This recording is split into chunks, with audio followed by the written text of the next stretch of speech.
10 years of silence. One night of reckoning.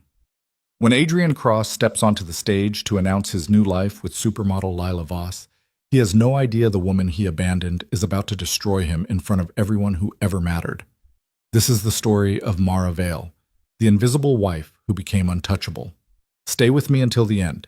Hit that like button and drop a comment with your city so I can see how far this story travels across the world. The Metropolitan Club glittered like a jewel box that night, every surface reflecting champagne bubbles and diamond necklaces.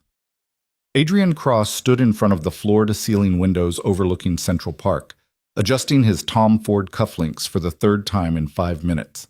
His reflection stared back at him, sharp jawline, perfectly styled dark hair with just enough silver at the temples to suggest wisdom without age. A smile that had graced the covers of Forbes and GQ's simultaneously last spring. He looked like a man who had everything. He felt like a man about to finally get what he deserved.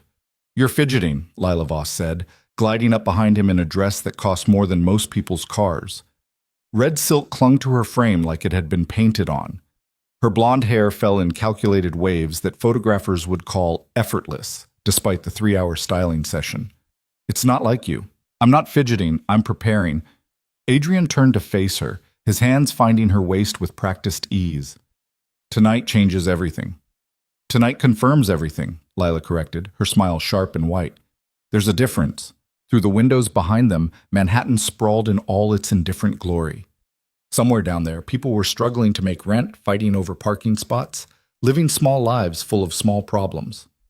Up here, in this room full of people whose net worth could bail out small countries, those problems didn't exist. Adrian had clawed his way up from those streets. He'd started with nothing but ambition and a wife who believed in him when nobody else would. Now he had everything: the company, the reputation, the connections, the woman who looked like she'd stepped out of a fashion magazine. He'd worked hard for this. He'd earned it. The guilt that occasionally flickered in his chest late at night was just the price of success. Everyone had to make sacrifices. Everyone had to leave some things behind to reach the summit. "Mr. Cross," a young assistant appeared at his elbow, tablet in hand. "They're ready for you. 5 minutes." "Thank you, Marcus." Adrian straightened his jacket. "Is everything set?" "Down to the last detail, sir. The presentation will run on the main screen. Your speech is loaded on the teleprompter. The press section is full. We had to turn away 3 outlets. Everyone who matters is here." Everyone who matters. Adrian liked that phrase. It separated the world into 2 categories: people who could help you climb and people who couldn't. He'd gotten very good at identifying which was which. "And my wife?" The word tasted strange in his mouth. Soon it would be past tense. "Has anyone seen Mara?" Marcus glanced at his tablet. "Mrs. Cross arrived 40 minutes ago. She's somewhere in the venue." Somewhere. That sounded about right. Mara had mastered the art of being present without being noticed. For 10 years, she'd perfected invisibility. "Perfect," Adrian said, though he meant it ironically. Lila squeezed his arm. "Stop thinking about her. Tonight is about us, about the future." She was right, of course. Lila was always right about these things. That was one of the many ways she differed from Mara. Lila understood ambition. She understood the game. She didn't waste time on sentiment or nostalgia or those long, wounded silences that Mara had weaponized over the past year. The ballroom hummed with conversation, a sound like expensive machinery running smoothly.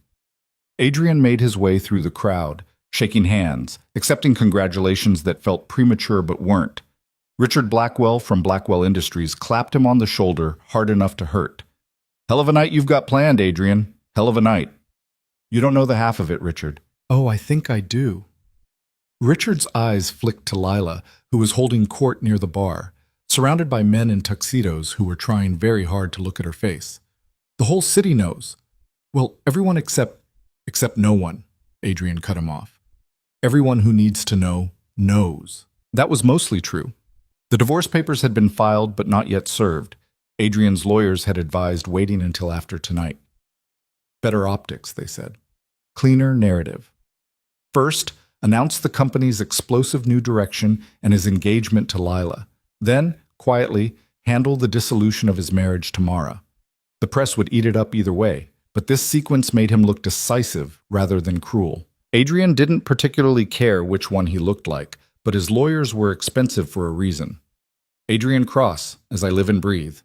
He turned to find Veronica Chen, editor-in-chief of Metropolitan, her dark eyes sharp with the kind of intelligence that made politicians nervous. She was one of the most powerful women in media, which meant she was one of the most dangerous people in the room.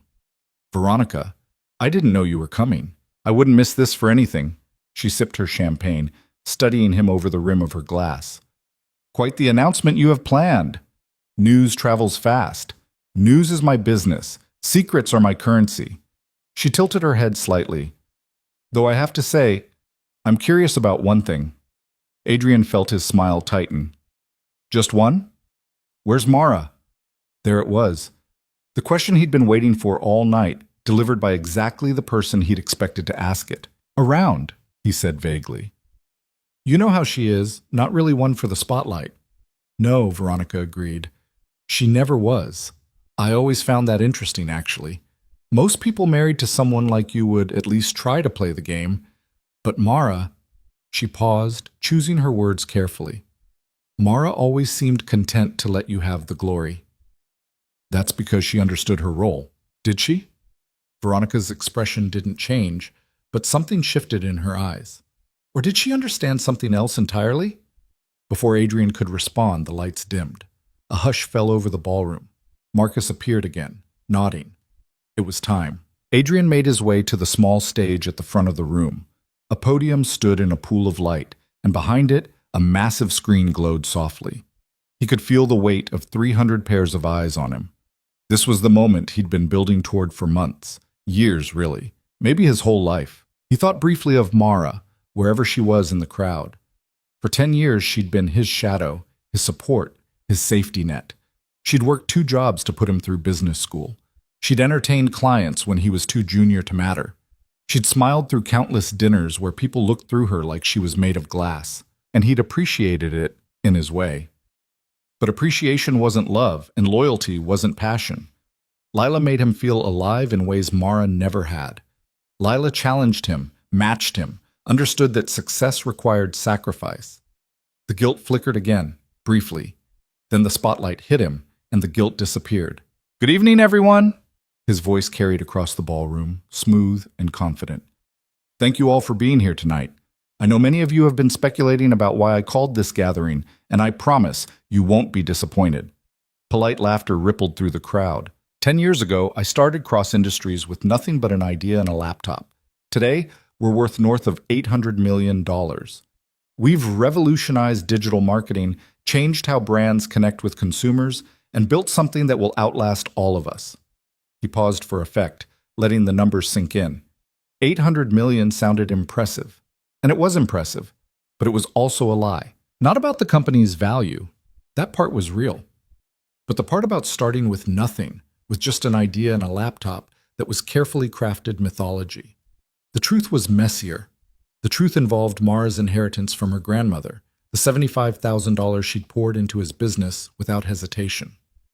The truth involved her connections through the nonprofit where she'd worked, connections that led to their first 3 major clients. But truth was flexible in rooms like this. Truth was whatever story you told convincingly enough.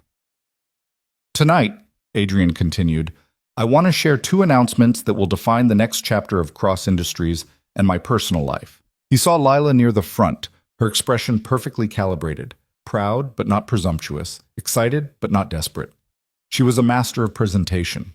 Everything about her was intentional, from the angle of her chin to the way her hand rested lightly on her champagne glass. First, the business news.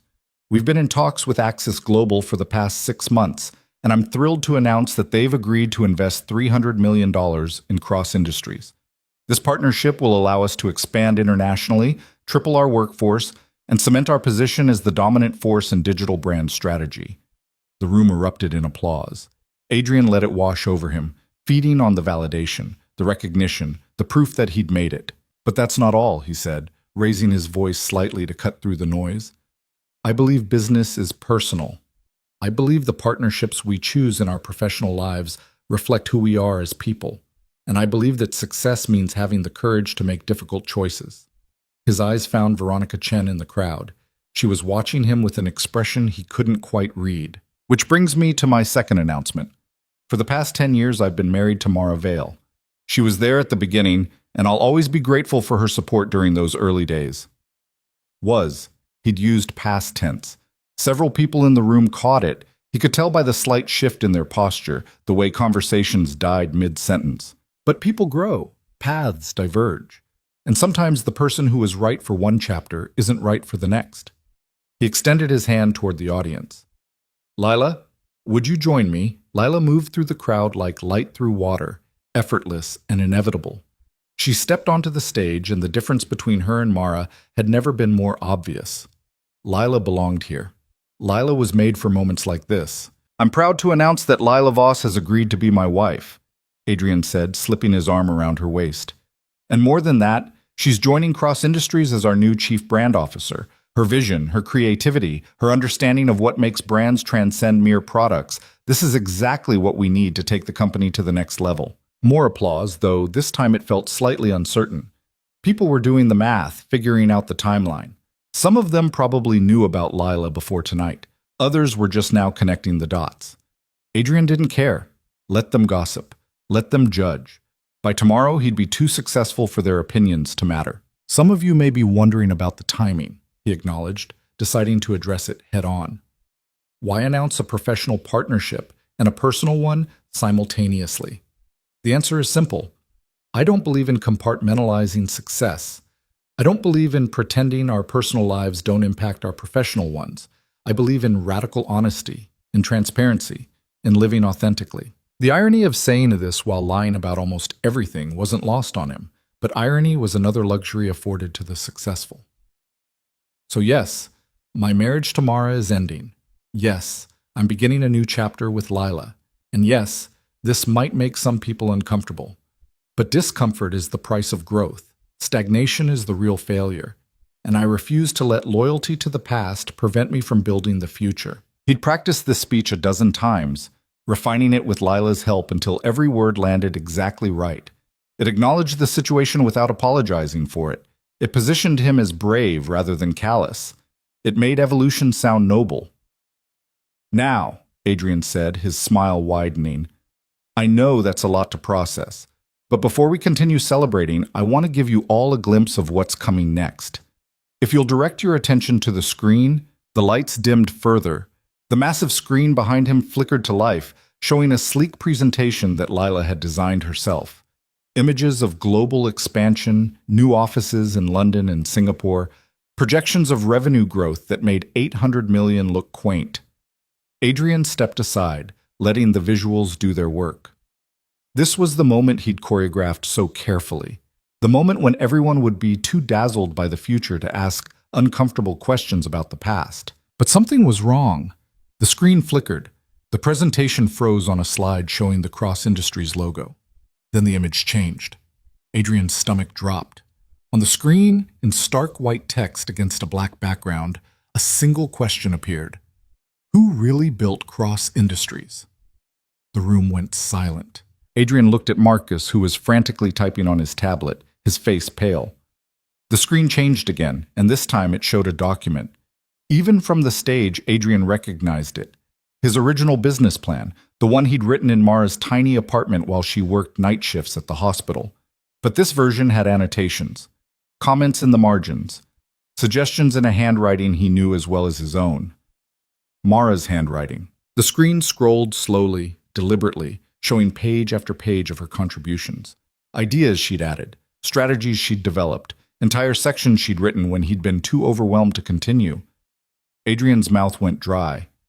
Marcus, he hissed, stepping away from the microphone. Fix this, now.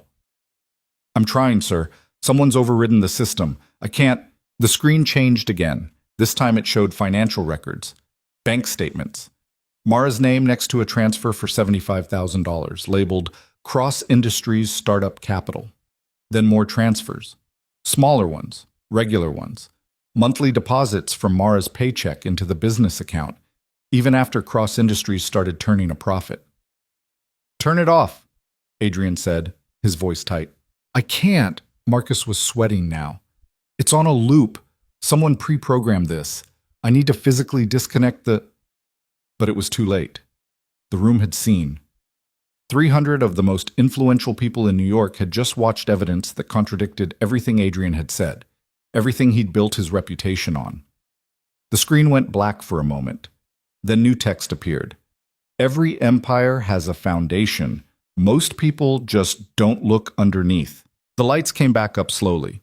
Adrian stood on the stage, Lila frozen beside him, both of them caught in a moment that had spiraled completely out of his control. And that's when he saw her. Mara. She was standing near the back of the ballroom, but somehow she commanded attention anyway. She wasn't wearing some dramatic designer gown. Her dress was simple, elegant, dark gray silk that looked expensive in a quiet way. Her dark hair was pulled back from her face, showing cheekbones he'd somehow never noticed before. But it was her expression that stopped him cold. She wasn't angry. She wasn't hurt. She wasn't any of the things he'd expected if this moment ever came. She looked calm, completely, terrifyingly calm. Their eyes met across the ballroom. Adrian felt something shift in his chest. Some recognition he couldn't quite name. For 10 years, he'd looked at Mara and seen what he expected to see. The supportive wife, the helpful partner, the woman content to fade into the background. Now looking at her, he realized he'd never actually seen her at all. Veronica Chen was suddenly at the foot of the stage, her phone out, recording. Other phones appeared throughout the room, a constellation of glowing screens capturing every second. "Well," Veronica said, her voice carrying in the silence, "this is unexpected." Adrian's mind raced. He needed to salvage this, needed to spin it, control it, turn it into something other than the disaster it was becoming. "Ladies and gentlemen," he said, forcing his voice to stay steady, "it appears someone has decided to play a prank. A malicious, inappropriate... It's not a prank, Adrian." The voice came from the back of the room. Not Mara's voice. Deeper, male, with an accent Adrian couldn't place. A man stepped into view, wearing a suit that made everyone else's look cheap by comparison.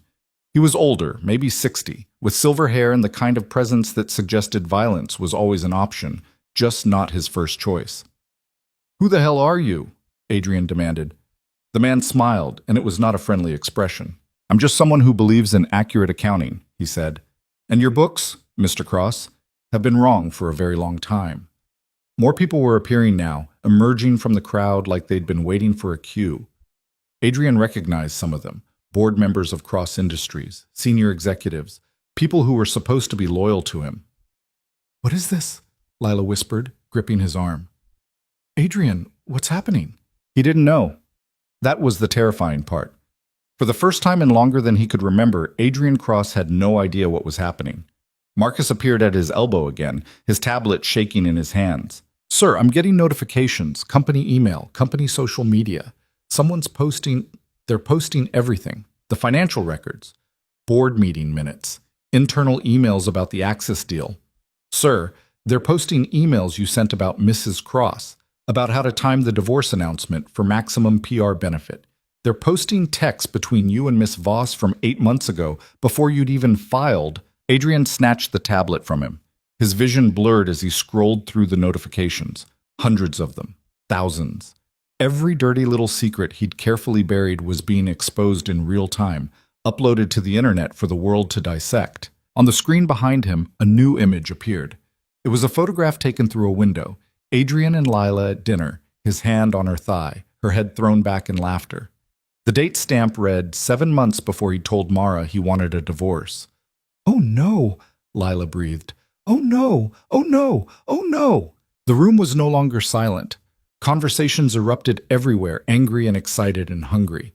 This was scandal on a scale most of these people only read about. Now they were watching it unfold in real time. Adrian looked back at Mara. She hadn't moved, hadn't reacted. She just stood there, watching him fall apart with those dark eyes that had once looked at him like he hung the moon. He'd thought she was weak, thought she was simple, thought she was someone he could leave behind without consequences. He'd been wrong about everything. Someone's phone rang, then another. People started excusing themselves, stepping into the hallway to make calls. Adrian watched his carefully constructed night dissolve into chaos, and there was nothing he could do to stop it. Richard Blackwell was making his way to the exit, not even trying to hide his disgust. The CEO of Axis Global was on his phone, his expression grim. Adrian's own board members were clustering together, talking in low, urgent voices. "Adrian," Lila said, and he'd never heard her voice sound like that before. Thin, scared, young. I need to go. I need to leave. I can't be here for this. Don't you dare! He grabbed her wrist, harder than he meant to. Don't you dare leave me! You're hurting me, she said quietly. He let go, watched her step back, then turn and walk away, her red dress cutting through the crowd like a wound. The man with the silver hair was climbing onto the stage now, moving with the confidence of someone who had every right to be there. Adrian wanted to stop him, wanted to call security, wanted to do something. But he couldn't move, couldn't think, could only watch as his world collapsed. Ladies and gentlemen, the man said, his voice cutting through the noise like a blade, I apologize for the disruption, but I think it's time we had an honest conversation about Cross Industries, about where it came from, about who really built it, about who actually owns it. You can't do this, Adrian found his voice finally. This is my company, mine. Is it? The man's smile widened. I think you'll find the paperwork tells a different story. And speaking of paperwork, he gestured towards the entrance. The grand doors opened and two people walked in, a man and a woman, both carrying briefcases, both radiating the particular confidence of lawyers who knew they held winning hands. These are representatives from Sterling and Bach, the silver-haired man explained. Perhaps you've heard of them. Manhattan's premier corporate law firm? They have some interesting information about the actual ownership structure of Cross Industries, information that I think will surprise you. This is insane, Adrian said, but his voice sounded weak even to himself. You can't just walk in here and... Can I? The man stepped closer. Mr. Cross, you've spent 10 years taking credit for work you didn't do, profiting from investments you didn't make, building a reputation on foundations someone else laid. Tonight, the bill comes due. The female lawyer was setting up a laptop now, projecting new images onto the screen. Corporate documents, ownership papers, articles of incorporation, and there, on every single one, was Mara's signature. Not as a witness, not as a spouse, as the primary shareholder. The room spun. Adrian gripped the podium to steady himself. That's impossible, he whispered. I own 60% of Cross Industries. You own 30%, the lawyer corrected, her voice crisp and professional. You've always owned 30%. The rest was distributed among various holding companies and trusts. Companies and trusts that if you'd bothered to read the paperwork you signed, you would have realized were all controlled by one person. She turned her laptop screen toward the audience, showing a corporate family tree that led, inevitably, to a single name at the top. Mara Vale. This is fraud, Adrian said desperately. This is identity theft. This is extremely well-documented business practice, the lawyer interrupted. Every document has been filed correctly, every signature notarized, every transfer recorded. You signed these papers yourself, Mr. Cross. I have your initials on 93 separate pages. I didn't know what I was signing. That's not a legal defense. That's just poor due diligence. The room was watching him now with a mixture of pity and schadenfreude. These people who'd been toasting him 30 minutes ago were now witnessing his humiliation. And Mara still hadn't said a word. She didn't need to. The evidence was speaking for her. Adrian's phone buzzed in his pocket. He pulled it out with shaking hands. Text messages were flooding in. His financial advisor, his publicist, his agent, all of them saying variations of the same thing. We need to talk immediately. Another text came through, this one from his lawyer. Don't say anything else. Don't move. I'm on my way. Too late for that. Adrian had already said too much, done too much, revealed too much. He looked at the audience, trying to find even one sympathetic face, but they'd already moved on from sympathy. They were waiting for the next revelation, the next twist in a story that had gone from boring corporate announcement to the scandal of the season. The screen changed again. This time it showed an email from Adrian to Lila, dated 9 months ago. Mara still thinks I'm working late. God, she's so trusting, it's almost sad. Once the Axis deal closes, I'll have enough security to finally leave. Can you imagine her face when she realizes I'm gone? Lila's response was there too. Don't be cruel, baby. Just be quick. Rip off the Band-Aid. Adrian felt bile rise in his throat. He'd written that email drunk after a particularly good day. He'd forgotten about it completely. But someone had remembered. Someone had been watching, collecting, documenting everything. You see, the silver-haired man continued, addressing the room now, Mr. Cross believed he was building something alone. But every empire requires foundation. Every success story has chapters we don't talk about. Tonight, we're reading those missing chapters. Who are you? Adrian asked again, desperate now. What do you want? Me? I'm nobody. I'm just the messenger. He gestured toward Mara. She's the one you should be asking. All eyes turned to Mara. She stepped forward, moving through the crowd with a grace Adrian had never noticed before. People parted for her automatically.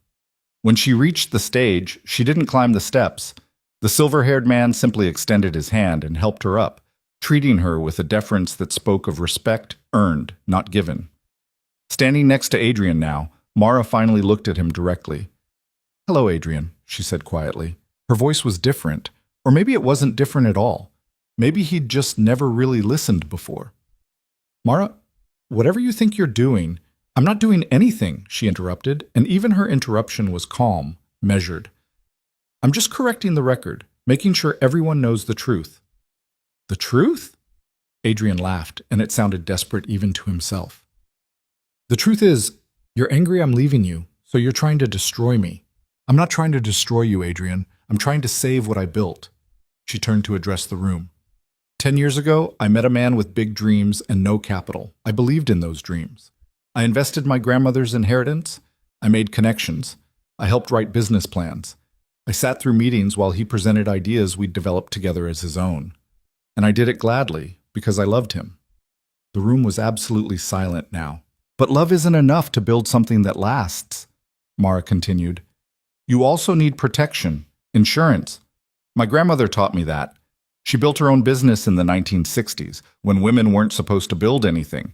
She taught me to always read the fine print, to always protect myself, to never assume someone else will look out for my interests. She pulled a folder from somewhere. Adrian hadn't even noticed she was carrying one, and opened it. So when Adrian asked me to invest in Cross Industries, I did. But I also made sure my investment was protected. Every time the company needed capital, I provided it. And every time I made sure the paperwork reflected my contribution. She looked at Adrian. You never read those papers. You just signed where your lawyer told you to sign. My lawyer worked for me. Your lawyer worked for the company, Mara corrected gently. The company I controlled. He disclosed that to you multiple times. You just never asked for clarification. Adrian's mind raced through years of signatures, papers he'd signed while distracted, while on phone calls, while thinking about other things. He'd trusted his legal team, trusted the process, trusted that everyone was working in his interest. This is still fraud, he said weakly. No, the female lawyer interjected. This is what happens when you don't read what you sign. Every document is legal. Every transfer was proper. Mrs. Vale owns 70% of Cross Industries. She always has. The implications crashed over Adrian like waves. 70%. That meant Mara controlled the company, controlled the board, controlled everything. The Axis deal, he said suddenly. I negotiated that. I spent 6 months. The Axis deal is dead, Mara said simply. I called Jonathan Axis 2 hours ago and explained that Cross Industries wouldn't be moving forward with the investment. He understood. You can't do that. I can. I did. She looked at him with something that might have been pity. Adrian, you never understood how business actually works. You thought it was about charisma, about confidence, about telling the right story, and those things matter, but they're not enough. You also need the fundamentals, the ownership, the control, the power. I have power, Adrian said desperately. I built this company. Everyone knows my name. I'm the face of... You're the face of nothing now, Mara interrupted, and for the first time there was emotion in her voice. Not anger exactly, something colder. In about 6 hours, when the markets open, a press release will go out. It will announce my majority ownership of Cross Industries. It will thank you for your contributions. It will wish you well in your future endeavors. And it will introduce the new CEO. New CEO. Adrian felt dizzy. You can't fire me. You're terminated, effective immediately, the silver-haired man said. He pulled out his own folder, handing it to Adrian. Severance package is generous considering 3 months' pay, health insurance through the end of the year, positive reference letters. But you're done. Adrian opened the folder with shaking hands. The letterhead was Cross Industries. The signature at the bottom was Mara's. "This isn't legal," he said, but he was grasping now, and everyone knew it. "It's completely legal," the lawyer confirmed. "The board approved it unanimously 2 hours ago." "The board?" Adrian looked around frantically. "James? Richard? You can't—" But Richard Blackwell was already leaving. James Morrison wouldn't meet his eyes. The board members he'd thought were his allies were nowhere to be seen. "They work for the company," Mara explained patiently. "Not for you. Once I explained the situation, they understood where their loyalties should lie." The enormity of it hit Adrian all at once. This wasn't improvised. This wasn't revenge. This was a plan executed with precision over months, maybe years. While he'd been plotting his grand announcement, Mara had been building her coup. "You can't do this to me," he said, and hated how his voice broke. "Everything I am, everything I've built, everything you are because I allowed it," Mara said quietly. "And now I'm taking it back." She turned to the audience, and when she spoke, her voice carried authority Adrian had never heard from her before. "Cross Industries will continue to thrive. We'll honor our commitments to clients. We'll maintain our reputation for excellence. The only thing that's changing is the leadership. The rest remains the same." Someone started clapping. Then another person. Within seconds, the room erupted in applause, not for Adrian, but for Mara, his wife. His invisible, forgettable, easily dismissed wife. Adrian stumbled backward off the stage into the crowd that no longer wanted him. People avoided his eyes. Conversations died when he approached. He'd become toxic in the span of 30 minutes. His phone buzzed again. Lila finally, "I'm sorry, I can't be part of this. Goodbye." He tried to call her, but she'd already blocked his number. Marcus found him near the bar, looking pale and young. "Sir, I'm sorry. I'm so sorry. I didn't know. I swear I didn't." "It's fine, Marcus." Adrian's voice sounded hollow. "None of this is your fault. What do you want me to do?" "Nothing. There's nothing to do." Adrian looked back at the stage where Mara was now talking to Veronica Chen, both women smiling. "It's over." And it was. Adrian could feel it the way you feel a bone break. His career, his reputation, his future, all of it was done. Mara hadn't just exposed him. She'd systematically dismantled everything he'd built on stolen ground. He made his way to the exit, moving through the crowd like a ghost. Nobody stopped him. Nobody tried to console him. He'd spent 10 years cultivating these relationships, and they'd evaporated in an instant. At the door, he looked back one final time. Mara was still on the stage, surrounded by people who wanted to talk to her, congratulate her, align themselves with the new power in the room. She caught his eye across the distance, and for a moment, just a moment, he thought he saw something sad in her expression. Then she looked away, turning her attention to the next person seeking her favor. Adrian stepped out into the New York night. Behind him, the party continued without him. Ahead, the city stretched out in all its indifferent glory. Somewhere down there, people were living their small lives, dealing with their small problems, unaware that Adrian Cross had just become one of them. His phone buzzed one last time. A text from an unknown number. "You asked who I was. My name is Victor Kane. I'm Mrs. Vale's associate. We'll be in touch regarding the terms of your exit. I suggest you cooperate. I really do suggest it." Adrian deleted the text. Then he turned off his phone entirely. The Metropolitan Club glittered behind him, full of light and laughter, and people who'd already forgotten he existed.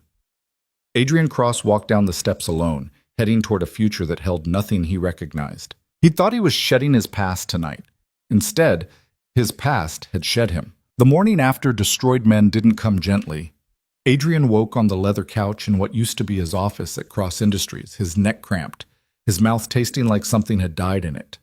Sunlight cut through the floor-to-ceiling windows with aggressive cheerfulness, and for a confused moment he thought last night had been a nightmare. Then he saw the cardboard box on his desk. Someone had already packed his personal items. The framed magazine covers featuring his face, the awards with his name engraved in brass, the crystal paperweight Lila had given him for their 6-month anniversary.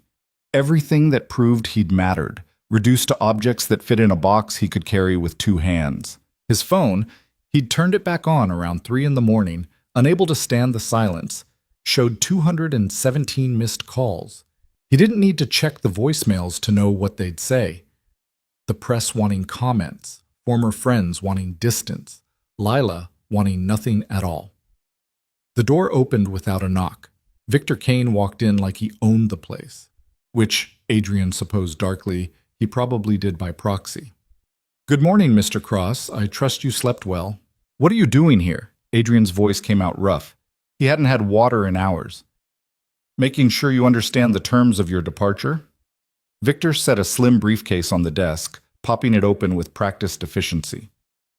"Your severance package requires certain conditions. I'm here to ensure you understand them." "I'm not signing anything else." "That's unfortunate because without your signature, the severance package disappears, along with your health insurance, your stock options, your exit bonus." Victor pulled out a document, sliding it across the desk. "But if you cooperate, you walk away with enough money to start over, somewhere else, preferably somewhere quiet." Adrian picked up the document, forcing his eyes to focus through the headache. It was a non-disclosure agreement, a non-compete clause, a non-disparagement agreement. Basically, a contract that said he couldn't talk about cross industries, couldn't work in digital marketing, and couldn't say anything negative about Mara or the company for the next 5 years. "This is insane." "This is generous," Victor corrected. "Mrs. Vale could have left you with nothing, could have prosecuted you for misrepresentation, for fraud, for a dozen other things that would have landed you in actual legal trouble. Instead, she's offering you a soft landing. I'd take it if I were you." "Fraud? I didn't commit fraud. I built that company. You built it with someone else's money while pretending it was yours. You lied to investors about ownership structure. You made representations in board meetings that were materially false." Victor's voice never rose, but it didn't need to. "Mrs. Vale has documentation of every misstatement you made over the past 10 years. She could bury you. She's choosing not to. Don't mistake mercy for weakness." Adrian wanted to throw the document back in his face, wanted to tell Victor to go to hell, wanted to walk out with his middle finger raised high. But he'd looked at his bank account at 4 in the morning, the personal account that wasn't tied to the company. $43,000.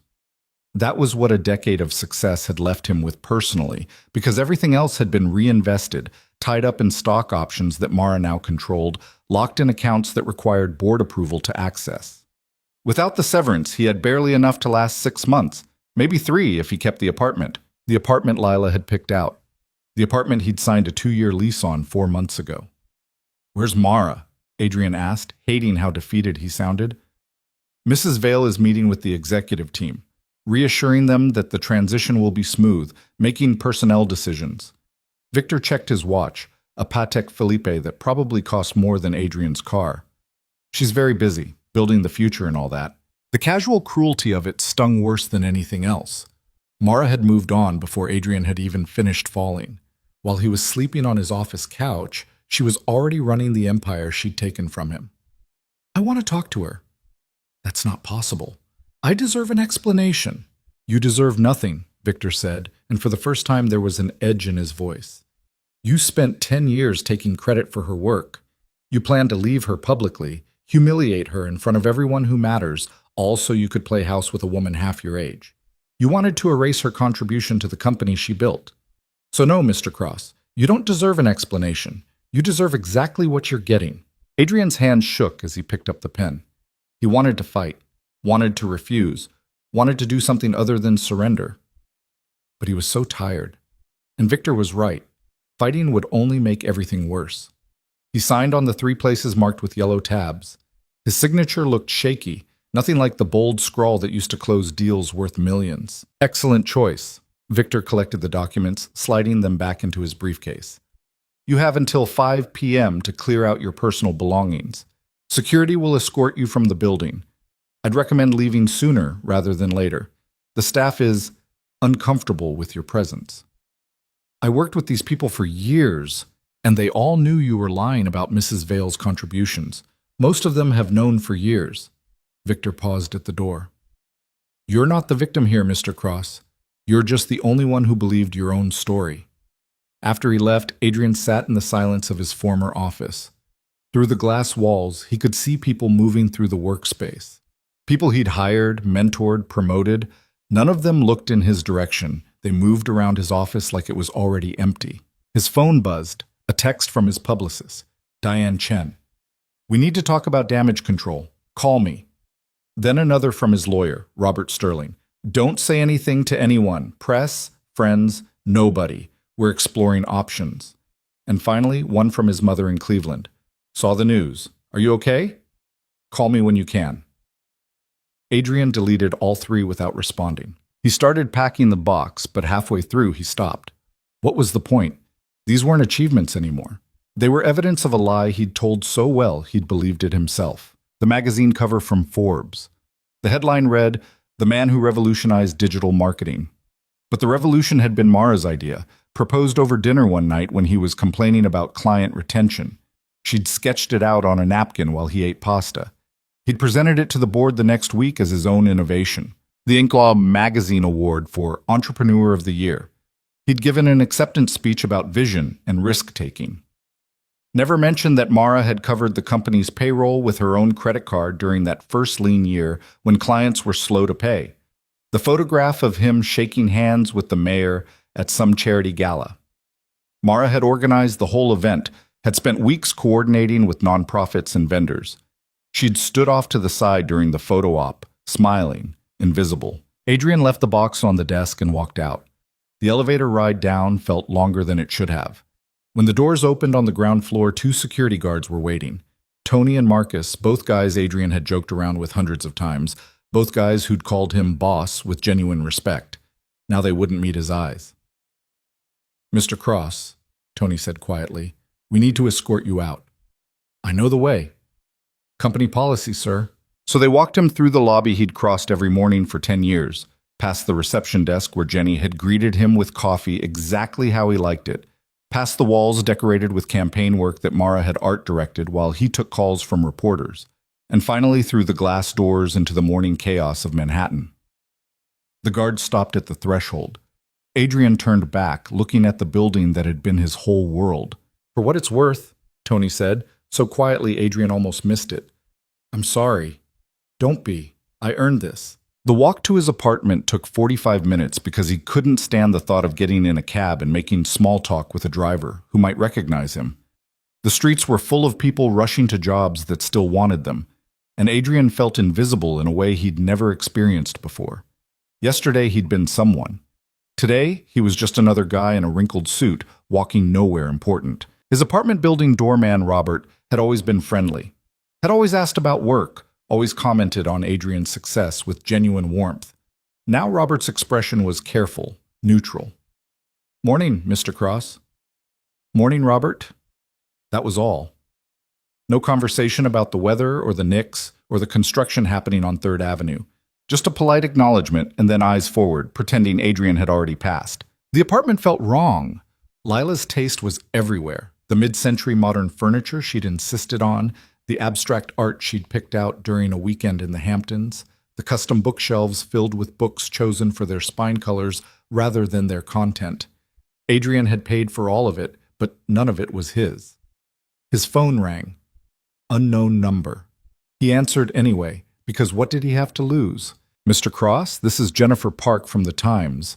I was hoping to get a comment on last night's events." He hung up. It rang again immediately. Different number. "Adrian Cross, this is TMZ. We're running a story about your relationship with Lila Voss, and we wanted to give you a chance to—" He hung up again, the third time it rang. He answered without checking. "Whatever you're selling, I don't want it." "Adrian." The voice was familiar, warm, completely unexpected. "It's me. Can we talk?" "Mara." Adrian sat down on the couch that cost $8,000 and felt like sitting on a museum display. "I don't think that's allowed. Pretty sure your attack dog made it clear I'm supposed to stay away from you. Victor is protective, and he's not an attack dog. He's a friend." "Friend." Adrian laughed bitterly. "Since when do you have friends who look like they murder people for fun? Since I stopped pretending I was someone I wasn't." There was a pause. "Can we meet?" "Just for an hour. There are things I need to say." "Your lawyers said I shouldn't talk to you." "I'm not asking as the owner of Cross Industries. I'm asking as your wife. Technically still your wife for another 72 hours. Something in her voice made Adrian close his eyes. Where?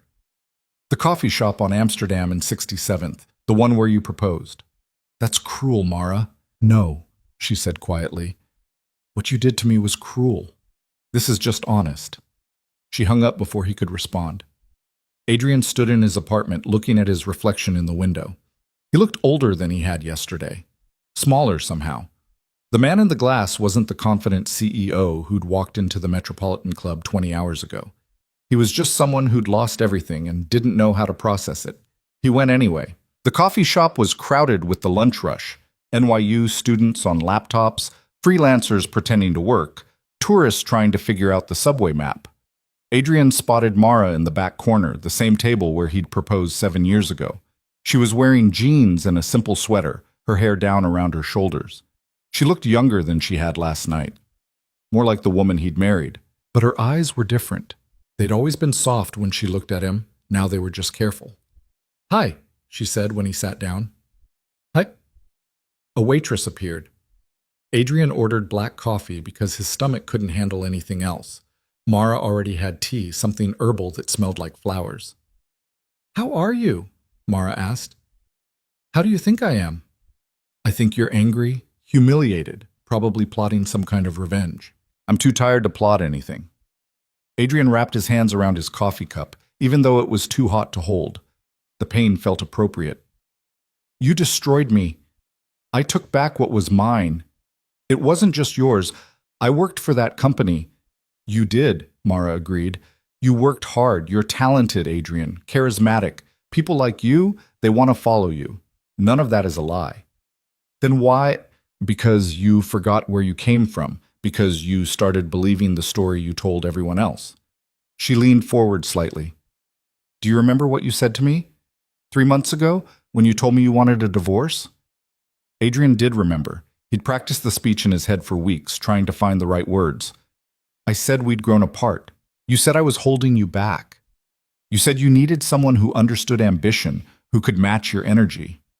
You said I was too comfortable being ordinary. Mara's voice didn't waver. You said you'd built something extraordinary, and you deserved an extraordinary partner. I was trying to be kind. You were trying to convince yourself you weren't abandoning someone who loved you, that you were making a smart business decision. She sipped her tea. The problem is, you believed it. You actually believed you'd built Cross Industries alone, that my contributions were negligible, that I was just along for the ride. Adrian wanted to argue, but the words stuck in his throat. Because she was right. He had believed it. Somewhere along the way, he'd rewritten history in his head until Mara became a footnote in his own success story. I didn't mean to... I know you didn't. That's what made it worse. Mara set down her cup carefully. If you'd been cruel on purpose, I could have hated you. But you genuinely didn't see what you were doing. You looked at me every day and saw someone small, someone forgettable, someone who didn't matter. That's not true. Then why didn't you read the ownership documents? In 10 years, you never once asked who actually owned Cross Industries. You just assumed it was you. Adrian couldn't answer that. Because she was right again. He'd signed papers his lawyers put in front of him, trusting that everyone was working in his interest. It had never occurred to him that the quiet woman who made him breakfast might be the one actually in control. Your grandmother, he said finally, she taught you this. She taught me to protect myself, to never depend on someone else's generosity or memory or sense of fairness, to build my own foundation. Mara's expression softened slightly. She loved my grandfather, but she never forgot that love isn't a legal contract, that feelings change, that people leave. So you've been planning this for 10 years? Just waiting for me to screw up? No. For 10 years, I hoped I was wrong about you, hoped you'd prove to be different than the man I was afraid you'd become. She looked out the window at the street, at people rushing past with their own problems. But then you started staying late at the office, started mentioning Lila's name too often, started looking at me like I was furniture you'd gotten tired of. I didn't. You did, Adrian. And I knew. Women always know. We just pretend we don't because confronting it means blowing up our lives. She turned back to him. So I started preparing, making sure the documentation was clear, making sure my ownership was unassailable, making sure that when you finally left, you wouldn't take my company with you. Your company, Adrian repeated. It was never our company to you. It stopped being our company when you started planning to replace me. Mara's voice hardened. You wanted to stand on that stage with Lila, announce your engagement, take credit for everything we built together, and leave me with nothing. What was I supposed to do? Just accept it, smile, and fade away quietly? You could have talked to me. I tried. 3 years ago, when you started pulling away, I asked if we could go to counseling. You said you were too busy. 2 years ago, I suggested we take a vacation, just us, no phones, try to reconnect. You said the company needed you. Last year, I asked point blank if you still loved me. She paused. Do you remember what you said? Adrian didn't want to remember, but the memory came anyway, sharp and clear. They'd been in bed, the lights off, both of them staring at the ceiling. He'd said, I love the life we've built. Not, I love you. Just the life, the comfortable arrangement, the convenient partnership. I didn't know what else to say, he admitted. You could have said the truth, that you'd fallen out of love with me, that you wanted something different. That would have hurt, but at least it would have been honest. Would you have let me go if I'd been honest? Mara considered this for a long moment. I don't know. Maybe. But you didn't give me that choice. You made decisions behind my back. You planned your exit strategy like I was a business problem to solve. So this is revenge. This is justice, Mara corrected. There's a difference. Adrian's coffee had gone cold. He pushed it away. What happens now? Now you sign the non-compete, take the severance, and start over somewhere else, preferably in a different industry. And if I fight, then Victor stops being nice, and you discover that I have friends you never knew about. Friends who are very good at making problems disappear. She said it casually, like she was discussing the weather. I'd prefer not to go that route. Despite everything, I did love you once. I'd like to remember that without additional complications. Victor isn't just a lawyer, is he? Victor is whatever he needs to be. Mara gathered her purse, preparing to leave. He's also someone who's been in my life a lot longer than you have. What does that mean? It means you never asked about my life before we met. You knew I grew up in Boston, that my grandmother raised me after my parents died, that I worked at a nonprofit before Cross Industries. But you never asked for details.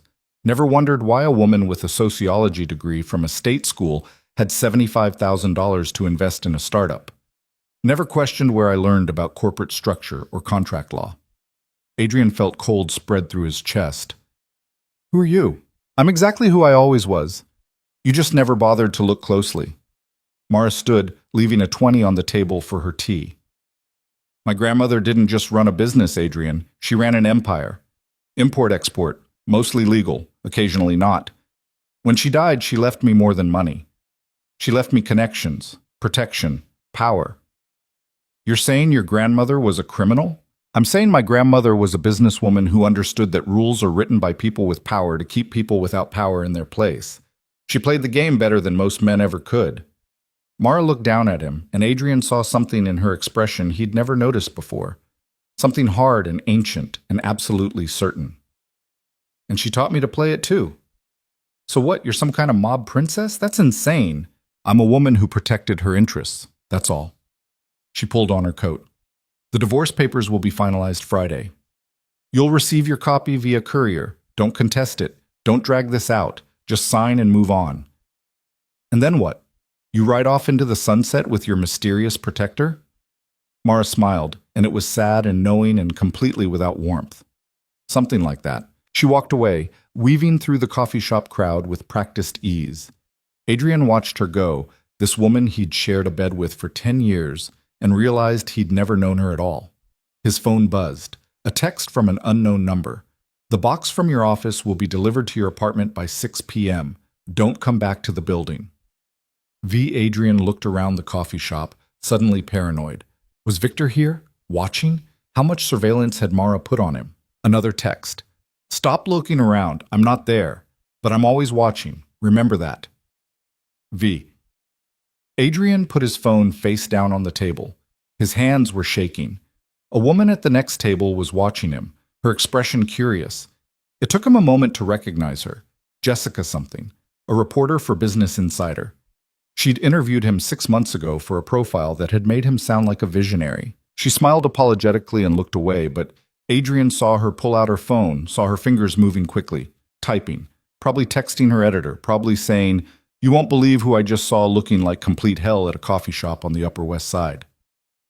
He left without finishing his coffee. The walk back to his apartment felt longer than the walk there. His phone kept buzzing, more calls from reporters, more texts from former colleagues suddenly remembering they had his number, more notifications that his Wikipedia page was being edited in real time to reflect his spectacular fall. By the time he reached his building, Adrian's phone had died. He hadn't charged it since yesterday. Another small failure in a day full of them. Robert the doorman handed him a package without comment. Plain brown box, no return address. Adrian carried it upstairs, his arms already tired. Inside his apartment, he opened the package carefully, half expecting something dramatic. Legal threats, evidence of other crimes, something. Instead, he found a USB drive and a handwritten note. The note was in Mara's handwriting. "You deserve to know the whole truth. Watch this when you're ready. It won't make you feel better, but at least you'll understand." Adrian held the USB drive like it might bite him. Part of him wanted to throw it away, to refuse whatever revelation Mara had prepared. But curiosity won. He plugged it into his laptop. The file was a video, time-stamped from 6 months ago. A board meeting he vaguely remembered, routine enough that he'd spent half of it checking his phone under the table. But this recording showed something he hadn't seen. After the meeting officially ended, after Adrian had left to take a call from Lila, the board had kept talking. Mara had stayed in the room. Now that Adrian's gone, James Morrison said in the video, his tone completely different from the deferential way he usually spoke. "Can we talk about the real numbers?" "The real numbers show we're in trouble," another board member said. "The Axis deal is the only thing keeping us afloat."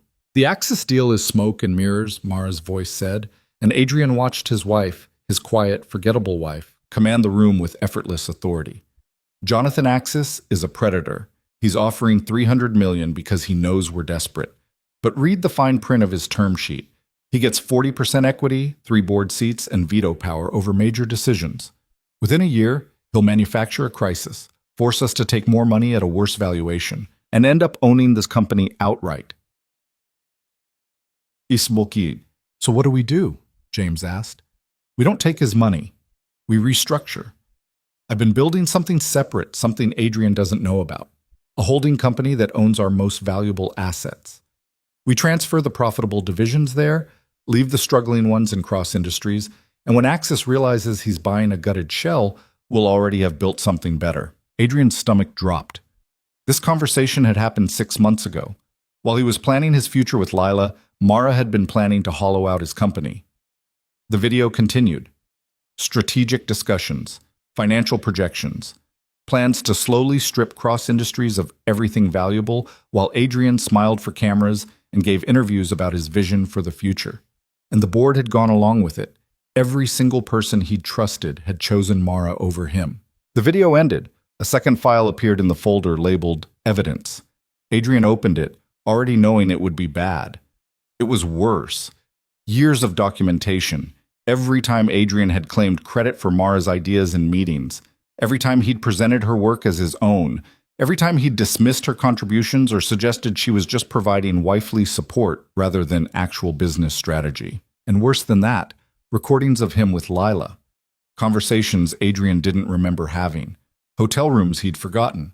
Lies he'd told Mara while Lila listened on speakerphone, both of them laughing at how easily he got away with it. He'd thought he was being clever, thought he was playing the game well, but Mara had been recording everything, building a case, waiting for the right moment to use it. Adrian closed the laptop and sat in the expensive silence of his expensive apartment, understanding finally that he'd never been in control of anything. His phone, he'd plugged it in to charge, buzzed back to life with a flood of notifications. One caught his eye. An email from Lila, sent an hour ago. "Adrian, I'm sorry for how this ended. You have to understand, I didn't know about Mara's ownership. I thought you were who you said you were. I thought we were building something real. But I can't be associated with this scandal. My career is just starting and your situation is toxic. I hope you understand." Please don't contact me again. My lawyers will reach out if necessary. L. Adrian laughed, and it sounded broken even to himself. Lila had jumped ship with impressive speed. By this time tomorrow, she'd probably be photographed with some other rising star, her arm around someone new, her smile just as bright as it had been when she'd looked at him. Another email, this one from his mother. Adrian, I don't know what's happening, but I'm worried. Please call me. I don't care what you did. You're still my son.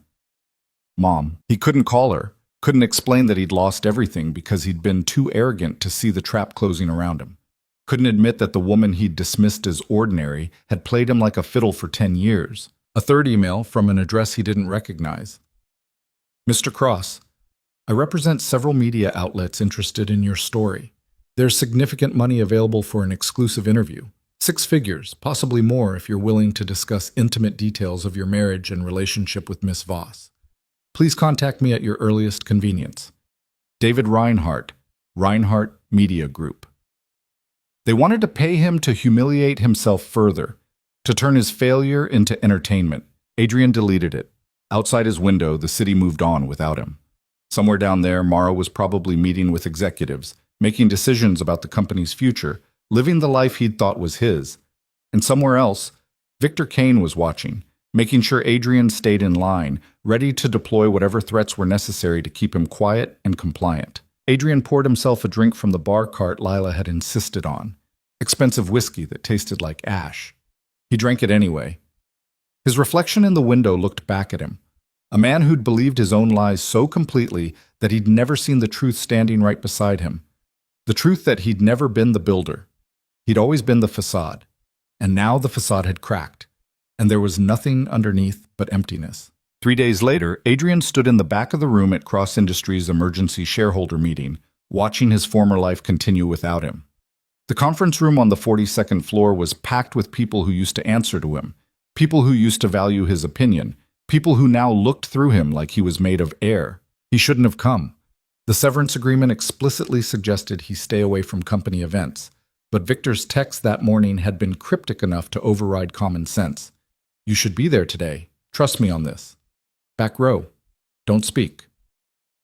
So here he stood, wearing a suit that suddenly felt too expensive for someone without a job, watching strangers in his former conference room prepare for an announcement that Victor had refused to explain. Mara wasn't there yet.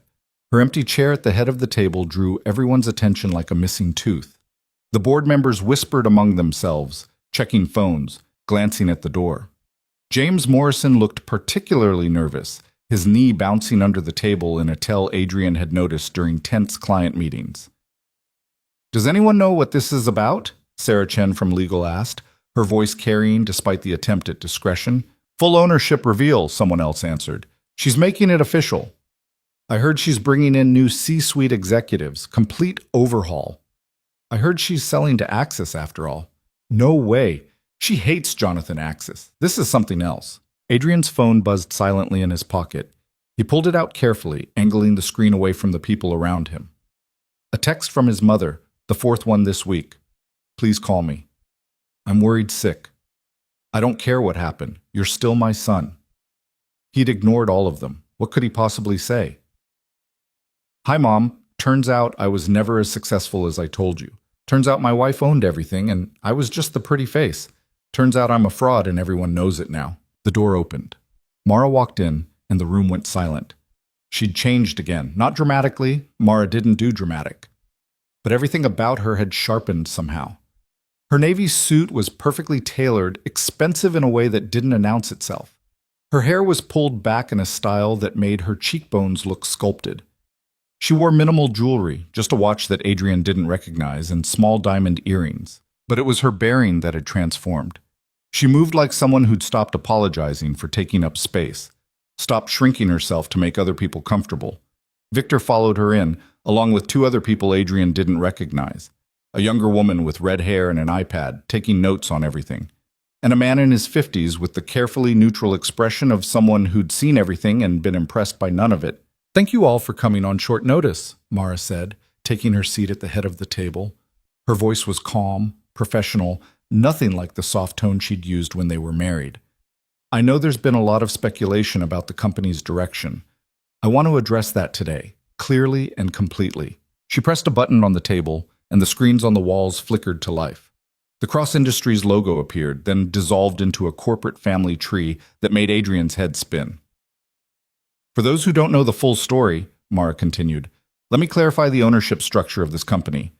Cross Industries is wholly owned by Vail Holdings, which is wholly owned by Meridian Trust, which is managed by Sterling and Bach on behalf of its primary beneficiary. That would be me. The corporate family tree on the screen simplified, all roads leading to a single name, Mara Elizabeth Vail. I've owned controlling interest in Cross Industries since its inception 10 years ago, she said simply. My initial investment of $75,000 purchased 70% equity. Subsequent capital infusions maintained that ownership percentage. Every board member in this room has known this since they were appointed. Every senior executive has signed documentation acknowledging this structure. Sarah Chen raised her hand tentatively. Mrs. Cross, Ms. Vail, Mara corrected gently. The divorce was finalized yesterday morning. I'm no longer Mrs. Cross. Adrian felt something twist in his chest. Yesterday morning.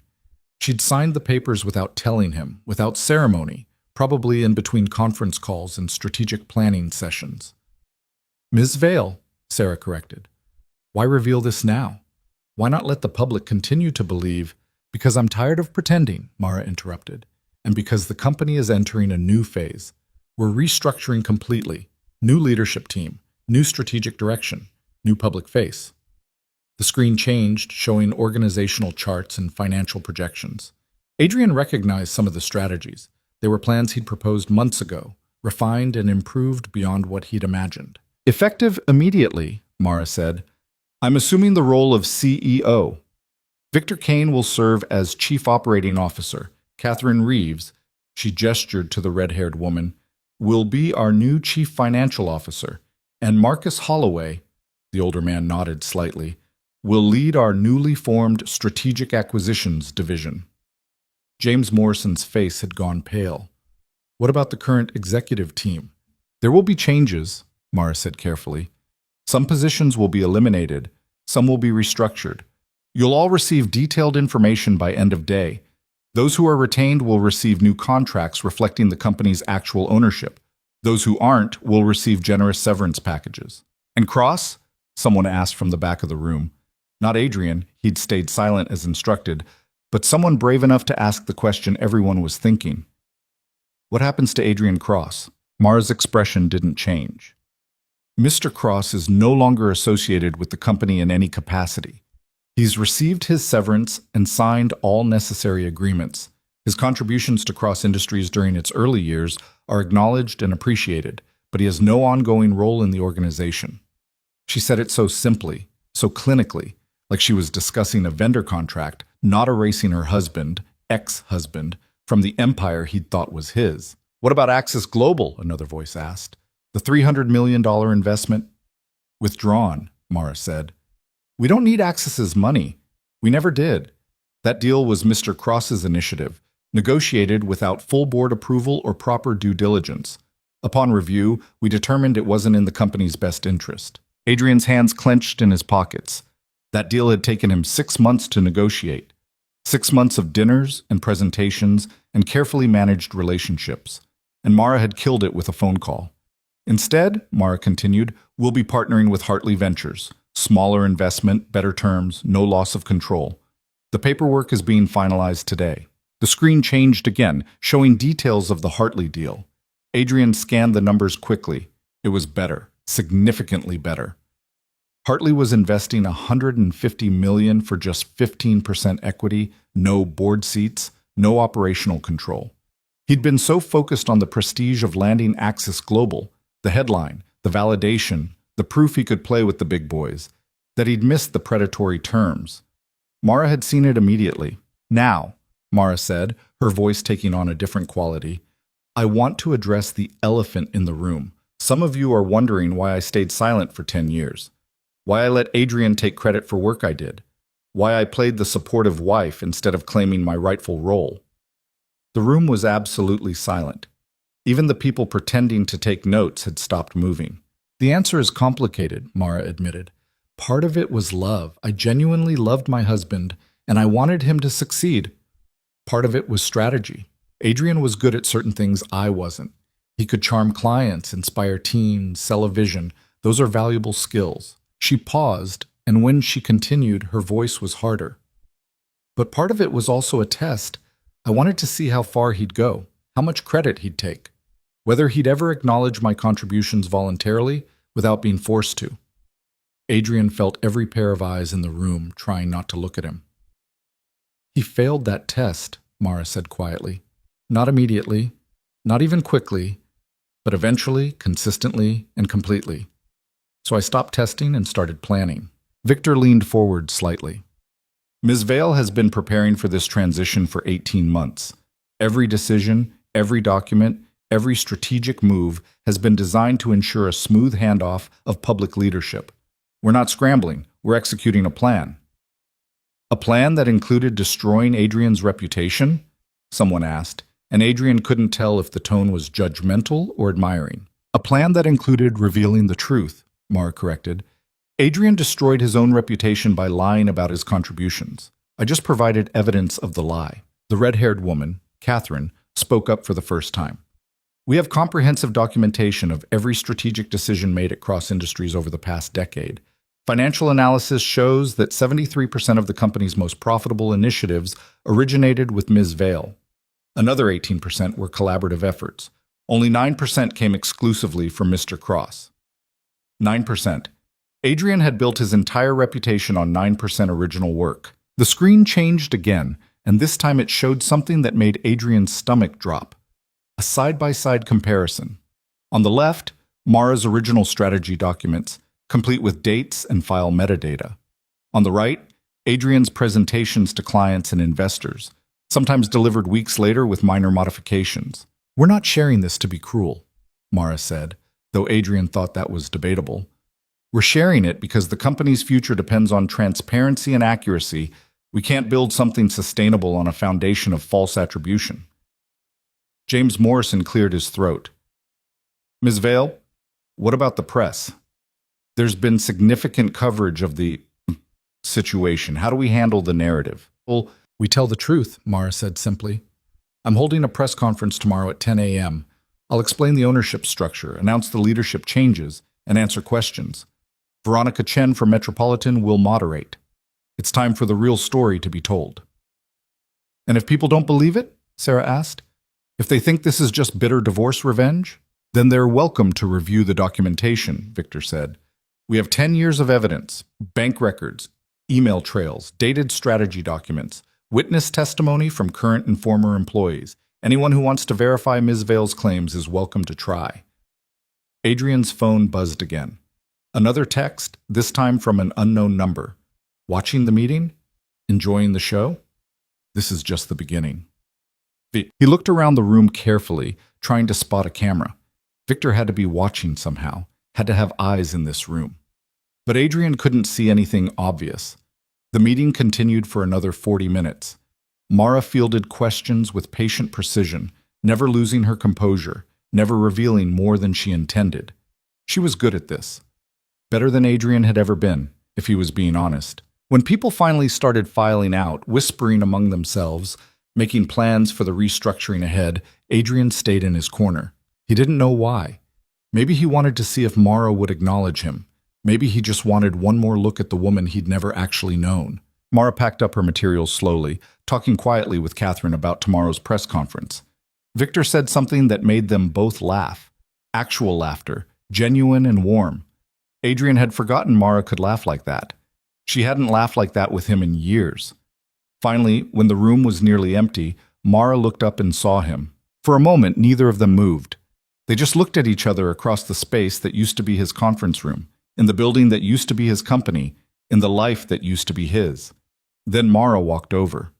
Victor moved to follow, but she shook her head slightly, and he stayed back, giving them space, giving them privacy.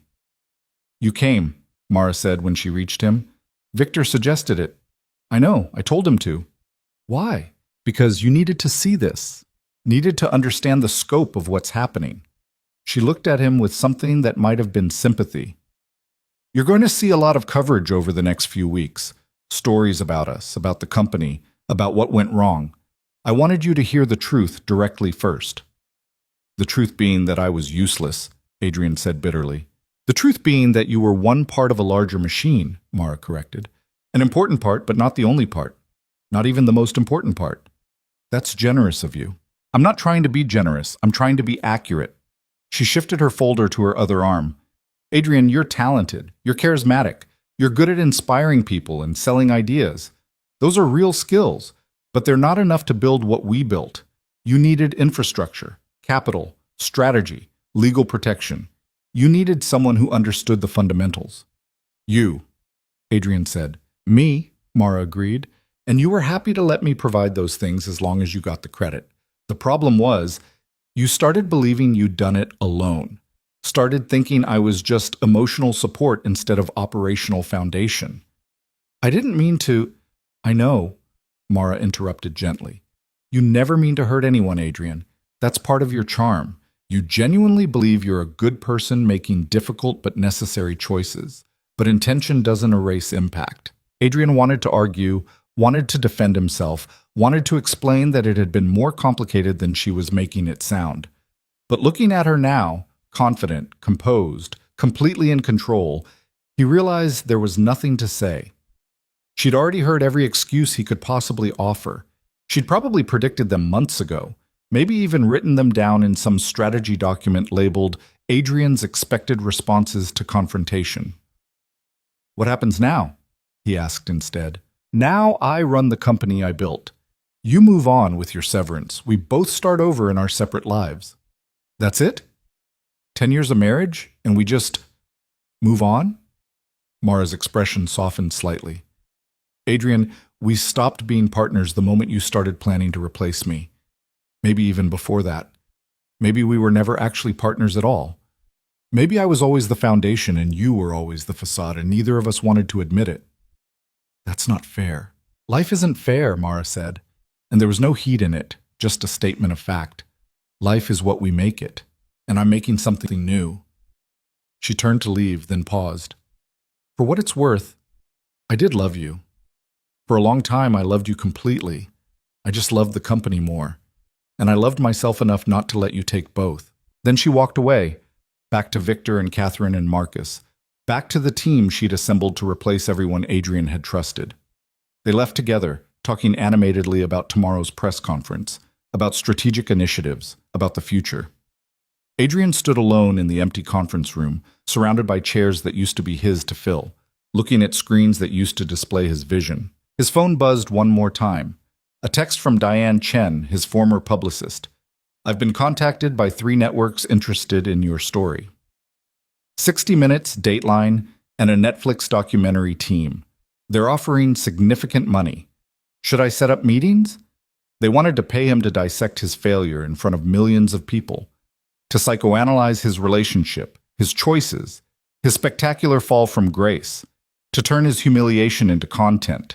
Adrian thought about the apartment he could barely afford, the savings that would last maybe 4 more months, the job market that would shut him out the moment potential employers Googled his name.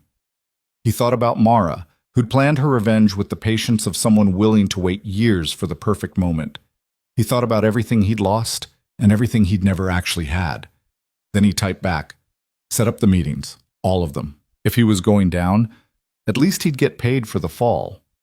The next morning, Adrian watched Mara's press conference from a bar in Brooklyn, nursing a beer at 11 a.m. while the bartender pretended not to recognize him. The television above the bar showed Mara standing at a podium, cameras flashing, reporters shouting questions. Veronica Chen stood beside her, managing the chaos with practiced ease. One at a time, please. Yes, David from the Journal. Ms. Vale, can you clarify when you took control of Cross Industries? I've had majority ownership since day one, Mara said calmly. I was the primary investor. The company was built with my capital, my connections, and my strategic vision. Adrian Cross was an important collaborator, but he was never the sole founder. Why hide that for 10 years? I didn't hide it. I simply didn't correct people's assumptions. When Adrian presented our work as his own, I let him. When reporters called him a visionary, I didn't object. I was conducting an experiment. An experiment? Another reporter, sounding skeptical. I wanted to see how long someone could succeed based primarily on charisma and storytelling, with minimal actual strategic contribution. The answer? About 7 years. After that, the cracks started showing. Adrian set down his beer too hard. The bartender glanced over but said nothing. Ms. Vale, some people are calling this revenge. How do you respond? I call it correction, Mara said. For 10 years, the narrative around Cross Industries has been inaccurate. I'm correcting that narrative. If people interpret honesty as revenge, that says more about them than it does about me. What about your marriage to Adrian Cross? When did you know it was over? Mara paused, and for the first time, something flickered across her face. I knew my marriage was over when my husband looked at me and saw an obstacle instead of a partner. When he started planning his future as if I wasn't part of it. When he stopped pretending to value my contributions. When was that? About a year ago. Maybe longer. It's hard to pinpoint exactly when love becomes habit, becomes contempt. The reporter shifted, sensing blood in the water. And the affair with Lila Voss? Was confirmation of what I already suspected. Adrian had emotionally left the marriage long before he physically did. How did that make you feel? Mara smiled, and it was sharp enough to cut. It made me feel like I needed to protect my assets. Feelings are temporary. Ownership is permanent. Adrian laughed bitterly. The bartender looked over again, this time with obvious recognition and pity. Another beer, the bartender asked. Yeah, might as well. On the screen, Veronica was wrapping up. Last question. Yes, Margaret from the Times? Ms. Vale, what's next for Cross Industries? Expansion, Mara said simply. We're opening offices in London and Singapore. We're launching 3 new service divisions. We're doubling our workforce over the next 18 months. And we're doing it all under honest leadership with transparent ownership. The company's best days are ahead of us. And what about Adrian Cross? What's next for him? Mara's expression was unreadable. That's not my concern anymore. Adrian is talented and resilient. I'm sure he'll land on his feet. But her tone suggested she didn't care whether he did or not. The press conference ended. The television switched to commentary, talking heads analyzing Mara's performance, debating whether her revenge was justified or excessive, speculating about Adrian's next move. Adrian's phone rang. Diane Chen. Did you watch? She asked without preamble. Yeah. Then you know we need to move fast. Your value is highest right now, while you're still news. In 2 weeks, people will move on. We need to capitalize while there's interest. Capitalize on my humiliation. Capitalize on your story, Diane corrected. Look, I know this is hard, but you've got options. 60 Minutes wants to do a sympathetic profile. Dateline wants to focus on the marriage dynamics. Netflix wants a full documentary exploring corporate fraud and relationship betrayal. They're all offering money. Good money. How much? 60 Minutes is offering $50,000 for an exclusive. Dateline is at $75,000. Netflix is talking 6 figures, possibly low 7, depending on access and timeline. Adrian closed his eyes. 6 figures would solve his immediate problems, would give him breathing room to figure out what came next. Set up the meetings, he said quietly. Good. Smart choice. Adrian, listen to me. You can recover from this, but you need to control the narrative. Right now, Mara's story is the only one people are hearing. You need to tell your side. What if my side makes me look worse? Diane was quiet for a moment. Then we frame it as a redemption story. Man realizes his mistakes, takes accountability, rebuilds his life. People love a comeback. I haven't come back yet. Not yet, but you will. And when you do, we'll be ready to sell it. After she hung up, Adrian sat in the bar while the lunch crowd filtered in, while cable news moved on to other stories, while the world continued spinning without him. His phone buzzed with a text from Victor. Saw you're doing interviews. Smart move. Just remember the NDA. Don't discuss the company's internal operations. Don't disparage Ms. Vale. Don't speculate about her personal life. Stick to your feelings and experiences. Stray beyond that, and we'll have problems. Even in his fall, Mara was controlling the narrative, controlling what he could say, where he could go, how he could rebuild. Adrian typed back, understood. Then, because he couldn't help himself, tell Mara she won. Tell her I get it now. Victor's response was almost immediate. She knows. Adrian paid his tab and walked out into the afternoon sunlight. into a city that suddenly felt too big and too small at the same time. Somewhere uptown, Mara was probably in a strategy meeting, planning the company's expansion, living the life she'd built. And somewhere else, in coffee shops and offices and apartments across Manhattan, people were talking about Adrian Cross, the man who'd had everything, the man who'd lost it all, the man who'd been married to power for 10 years and never realized it wasn't his. His phone rang again. Unknown number. He almost didn't answer, but curiosity won. Mr. Cross? A woman's voice, professional and clipped. My name is Rebecca Stone. I'm a literary agent with Morrison & Associates. I'd like to discuss your story. I'm already talking to TV producers. I'm talking about a book, Rebecca interrupted. A memoir. Your perspective on building Cross Industries, on your relationship with Mara Vale, on what happened. Publishers are very interested. We're talking potential 7-figure advance. 7 figures. A number that would solve every financial problem he had. All he had to do was sell the story of his own destruction. I'm listening, Adrian said. As Rebecca outlined the opportunity, the timeline, the potential publishers, the angle they'd take, Adrian walked through Brooklyn toward the subway. Around him, people rushed to appointments and meetings, living lives that still had forward momentum. He'd been one of them 3 days ago, had been someone important, someone successful, someone who mattered. Now he was just a cautionary tale with a potentially lucrative book deal. But it was something, a handhold in the collapse, a way to make the fall pay. Send me the details, Adrian told Rebecca. I'll think about it. Don't think too long, she warned. Interest in your story has an expiration date. Strike while people still care. After she hung up, Adrian stood at the subway entrance, looking back toward Manhattan's glittering skyline. Somewhere up there, in a tower he used to think was his, Mara was building the future. And down here, in the streets he'd thought he'd left behind, Adrian was trying to figure out how to sell his past. He went down into the subway, into the crowd of people who'd never known his name, who'd never cared about Cross Industries or Mara Vale or the spectacular collapse of a marriage built on lies. Down here, he was nobody. And maybe, Adrian thought as the train arrived, that was exactly what he deserved to be. 2 weeks after the press conference, Adrian sat in the green room at CBS waiting to be called for his 60 Minutes interview. His palms were sweating despite the air conditioning. Diane had coached him for hours on what to say, how to say it, which emotions to display, and which to hide. Be vulnerable but not weak, she'd instructed. Admit mistakes but don't grovel. Show growth. People love a redemption arc. The problem was, Adrian wasn't sure he'd grown at all. He was just broke and desperate and willing to monetize his failures for $50,000 and whatever dignity he could salvage. A production assistant poked her head in. Mr. Cross, we're ready for you. The studio lights were harsh, revealing every flaw.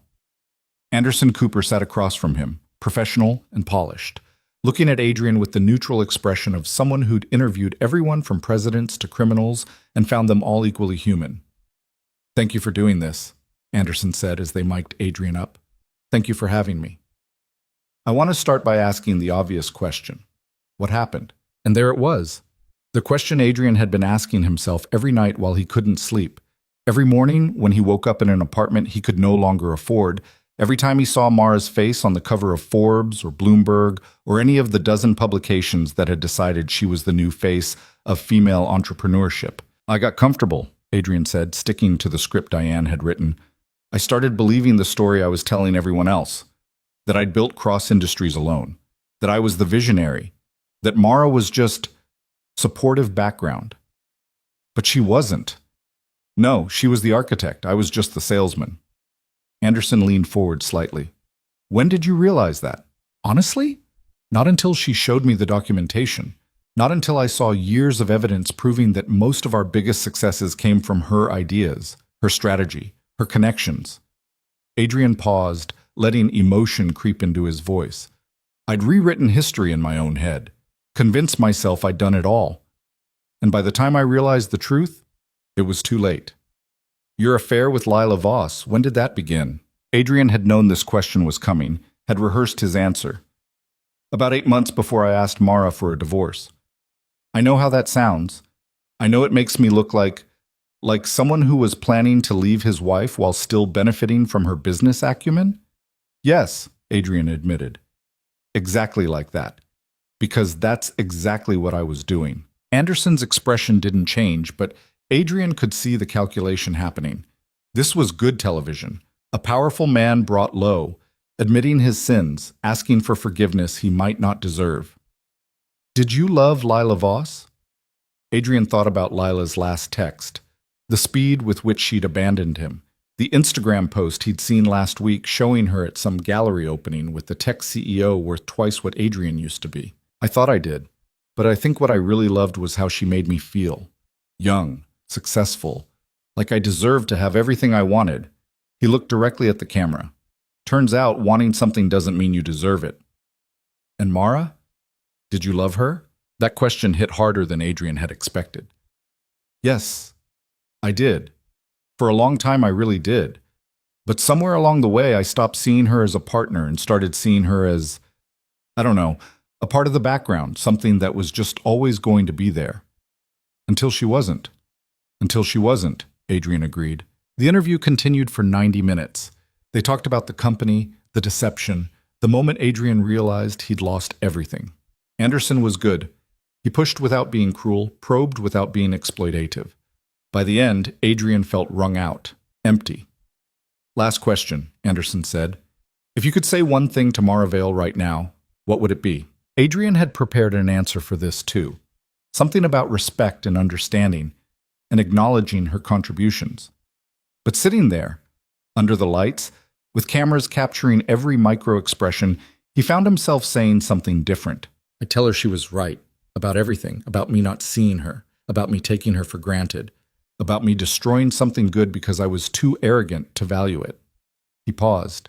And I'd tell her I'm sorry, not because I want her back, not because I think sorry fixes anything, just because it's true. Anderson nodded slowly. Thank you, Adrian. That took courage. After they cut, while production assistants swarmed to remove equipment, Adrian's phone buzzed. A text from Diane. Watching the live feed. Perfect. This is exactly what we needed. Then another text from a number he didn't recognize. Interesting performance. Very authentic. Almost believed it myself. V. Adrian's stomach dropped. Victor had been watching, which meant Mara had probably been watching too. He texted back. I didn't violate the NDA. Victor's response was immediate. No, you didn't. You were very careful. Almost like you had good lawyers coaching you. But here's something to consider. Your interview airs next Sunday. 3 days from now, Ms. Vale has an announcement of her own. Should be interesting timing. Adrian tried calling Victor, but the number went straight to voicemail. He tried texting again. What announcement? No response. The next 3 days were torture.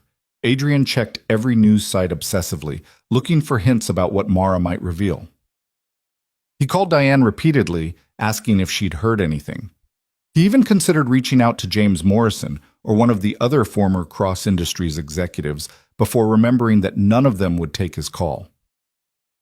On Saturday night, less than 12 hours before his interview was set to air, Adrian's phone rang. Unknown number again. Hello? Adrian. It was Mara's voice, and hearing it made his chest constrict in ways he hadn't anticipated. We need to talk. I didn't say anything I wasn't supposed to be. I know. I watched the interview. Victor sent me the footage. She paused. Can you meet me? Tonight? Where? The apartment, our old apartment. I still have keys. Adrian hadn't been back to the apartment they'd shared for most of their marriage. After the split, Mara had moved out first, taken only what was hers, left him with furniture and memories and a lease he couldn't afford to break. He'd avoided going back, staying in the new place he'd gotten with Lila, the place Lila had abandoned within hours of his public collapse. Why there, he asked. Because I want privacy. Because I don't want cameras or witnesses or any record of this conversation. Her voice softened slightly. Please, Adrian, just this once.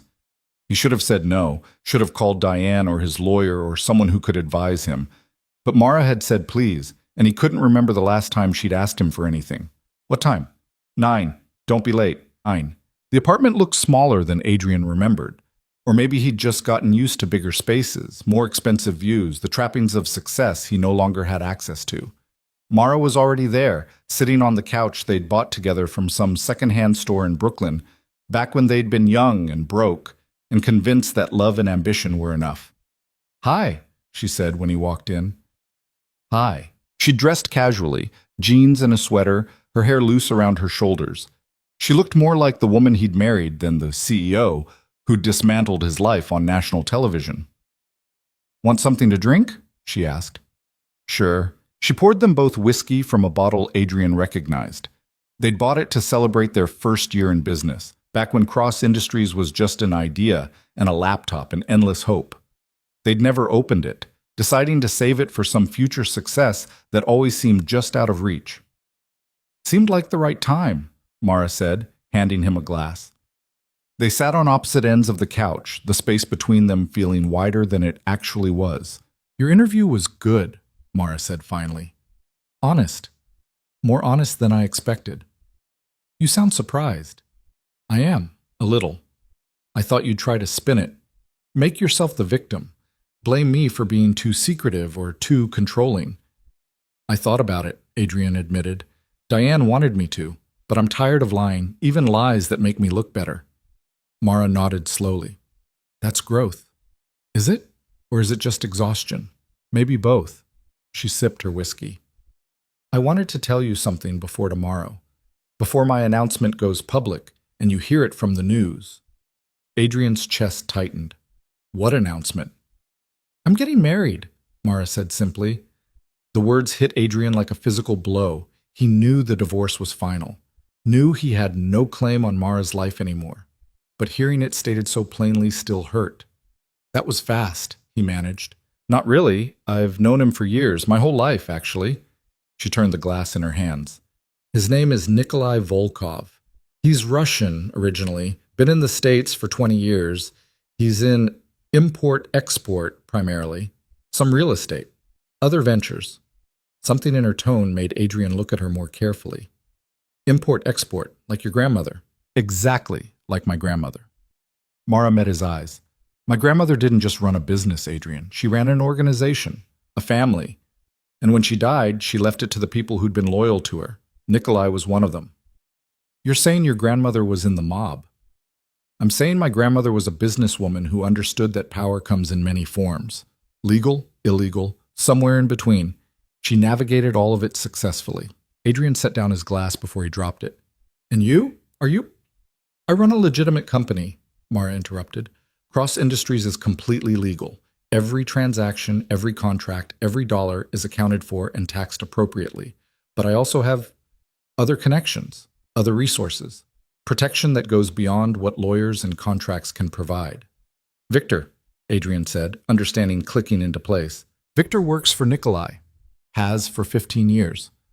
When I started Cross Industries, Nikolai offered me protection, resources, insurance against people who might try to take advantage of a woman building something valuable." She smiled slightly. "I took him up on it. So everything that happened, the documentation, the corporate structure, the way you maintain control, that was all me," Mara said firmly. "Nikolai didn't build my company. He just made sure no one could steal it." "There's a difference." Adrian's mind was racing. The shareholders' meeting, the press conference, the way everyone fell in line so quickly. "People respond well to clarity," Mara said, "and to knowing there are consequences for disloyalty. Nikolai's reputation provided that clarity. You used mob intimidation to take over the company. I used the ownership structure I'd legally established to claim what was already mine," Mara corrected. "Nikolai's involvement was just insurance, making sure everyone understood that fighting me would be unwise." Adrian laughed, and it sounded slightly hysterical. "So I wasn't just married to a secret CEO. I was married to someone protected by the Russian mob. Technically, Nikolai's organization isn't strictly Russian anymore. It's more international, more diverse." She said it so casually, like she was discussing a company's hiring practices. "But yes, essentially." "Why are you telling me this?"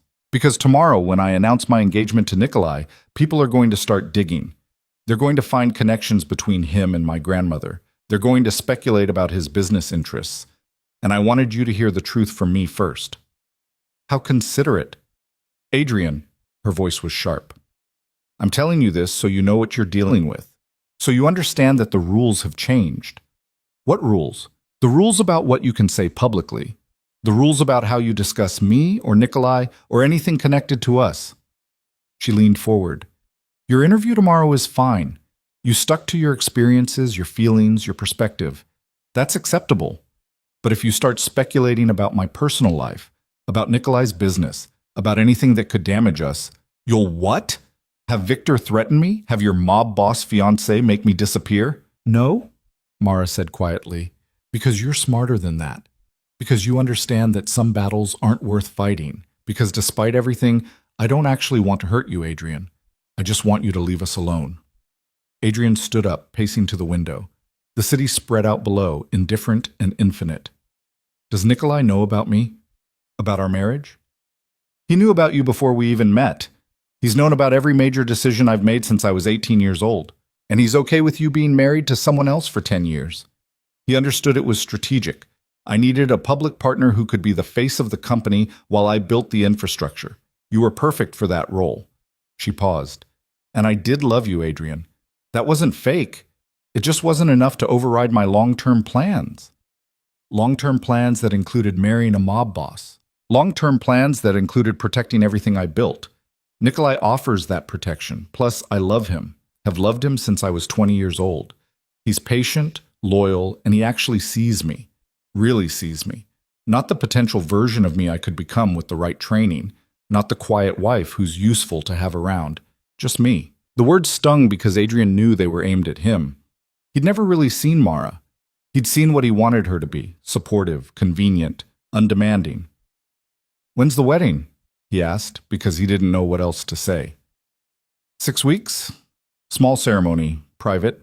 The engagement announcement tomorrow is mostly to preempt the tabloids. They've been running pictures of Nikolai and me together, speculating about who he is. How long have you two been together? Publicly? About 2 months? Privately? She smiled. Like I said, since I was 20. We've been careful, discreet. But now that the divorce is final, there's no reason to hide anymore. Adrian turned back to face her. So during our entire marriage, you were faithful, Mara interrupted. Completely faithful. Nikolai and I had an understanding. While I was married to you, while I was building the company, he waited, supported me from a distance, made sure I had what I needed without interfering in my personal life. That's incredibly patient for a mob boss. That's love, Mara said simply. Real love. The kind that doesn't demand ownership or control, the kind that waits. Adrian sat back down, suddenly exhausted. Why are you really here, Mara? It's not just to warn me about tomorrow's announcement. She was quiet for a moment, swirling the whiskey in her glass. Because despite everything, I wanted you to hear it from me. Because I know tomorrow's going to be hard for you. Your interview airs, you're finally getting your story out there, and then 6 hours later I announce I'm marrying someone else. It's going to look like I'm trying to upstage you. Are you? Yes and no. The timing is strategic. I won't pretend it's not. But I also wanted to give you a heads up, professional courtesy, or maybe just lingering affection for who we used to be. We were never who I thought we were. No, Mara agreed. We were better and worse, more complicated than either of us wanted to admit. She stood up, setting her glass on the coffee table. I should go. Nikolai's waiting downstairs. He's here? He insisted on accompanying me. He doesn't like me going places alone, especially to meet with ex-husbands who might be angry. She said it with a fondness that made Adrian's chest ache. I convinced him to wait in the car, told him you weren't dangerous. Am I not? No, Adrian, you're not. You're a lot of things, selfish, short-sighted, occasionally cruel without meaning to be. But you're not dangerous, you're just human. She walked to the door, then paused. For what it's worth, I meant what I said in the coffee shop. I did love you. Part of me probably always will. You were my first real partner in building something. That matters, even if the partnership didn't last. Mara, Adrian said, and she turned back. Are you happy? With him? She smiled, and it was genuine. Yes, happier than I've been in years. Nikolai knows what I am, what I'm capable of, and he loves me anyway. Maybe because of it.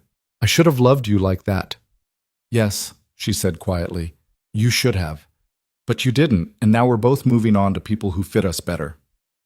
After she left, Adrian sat in the empty apartment for a long time. He could hear the building's familiar sounds, the radiator clanking, the couple upstairs arguing in Spanish, the street noise filtering up from below. His phone buzzed, a text from Diane. Tomorrow's going to be big. Get some sleep. You're going to need it. Another text, this one from his mother. Looking forward to watching tomorrow. So proud of you for being honest. Love you. And then, unexpectedly, one from Victor. Miss Vale asked me to tell you that the NDA remains in effect regarding everything she told you tonight, but she also said to tell you that she hopes you find what you're looking for, whatever that is. Adrian looked around the apartment, at the ghosts of the life he'd tried to build with Mara, the cheap couch they'd been so proud to afford, the bookshelf she'd assembled badly, one corner still listing to the left, the window where they'd watched fireworks on their first 4th of July together, drinking cheap wine and making plans neither of them would keep. He'd thought he was building an empire. Turned out he'd just been playing house while Mara built the real thing. His phone rang. Unknown number. Adrian almost didn't answer, but at this point, what did he have to lose?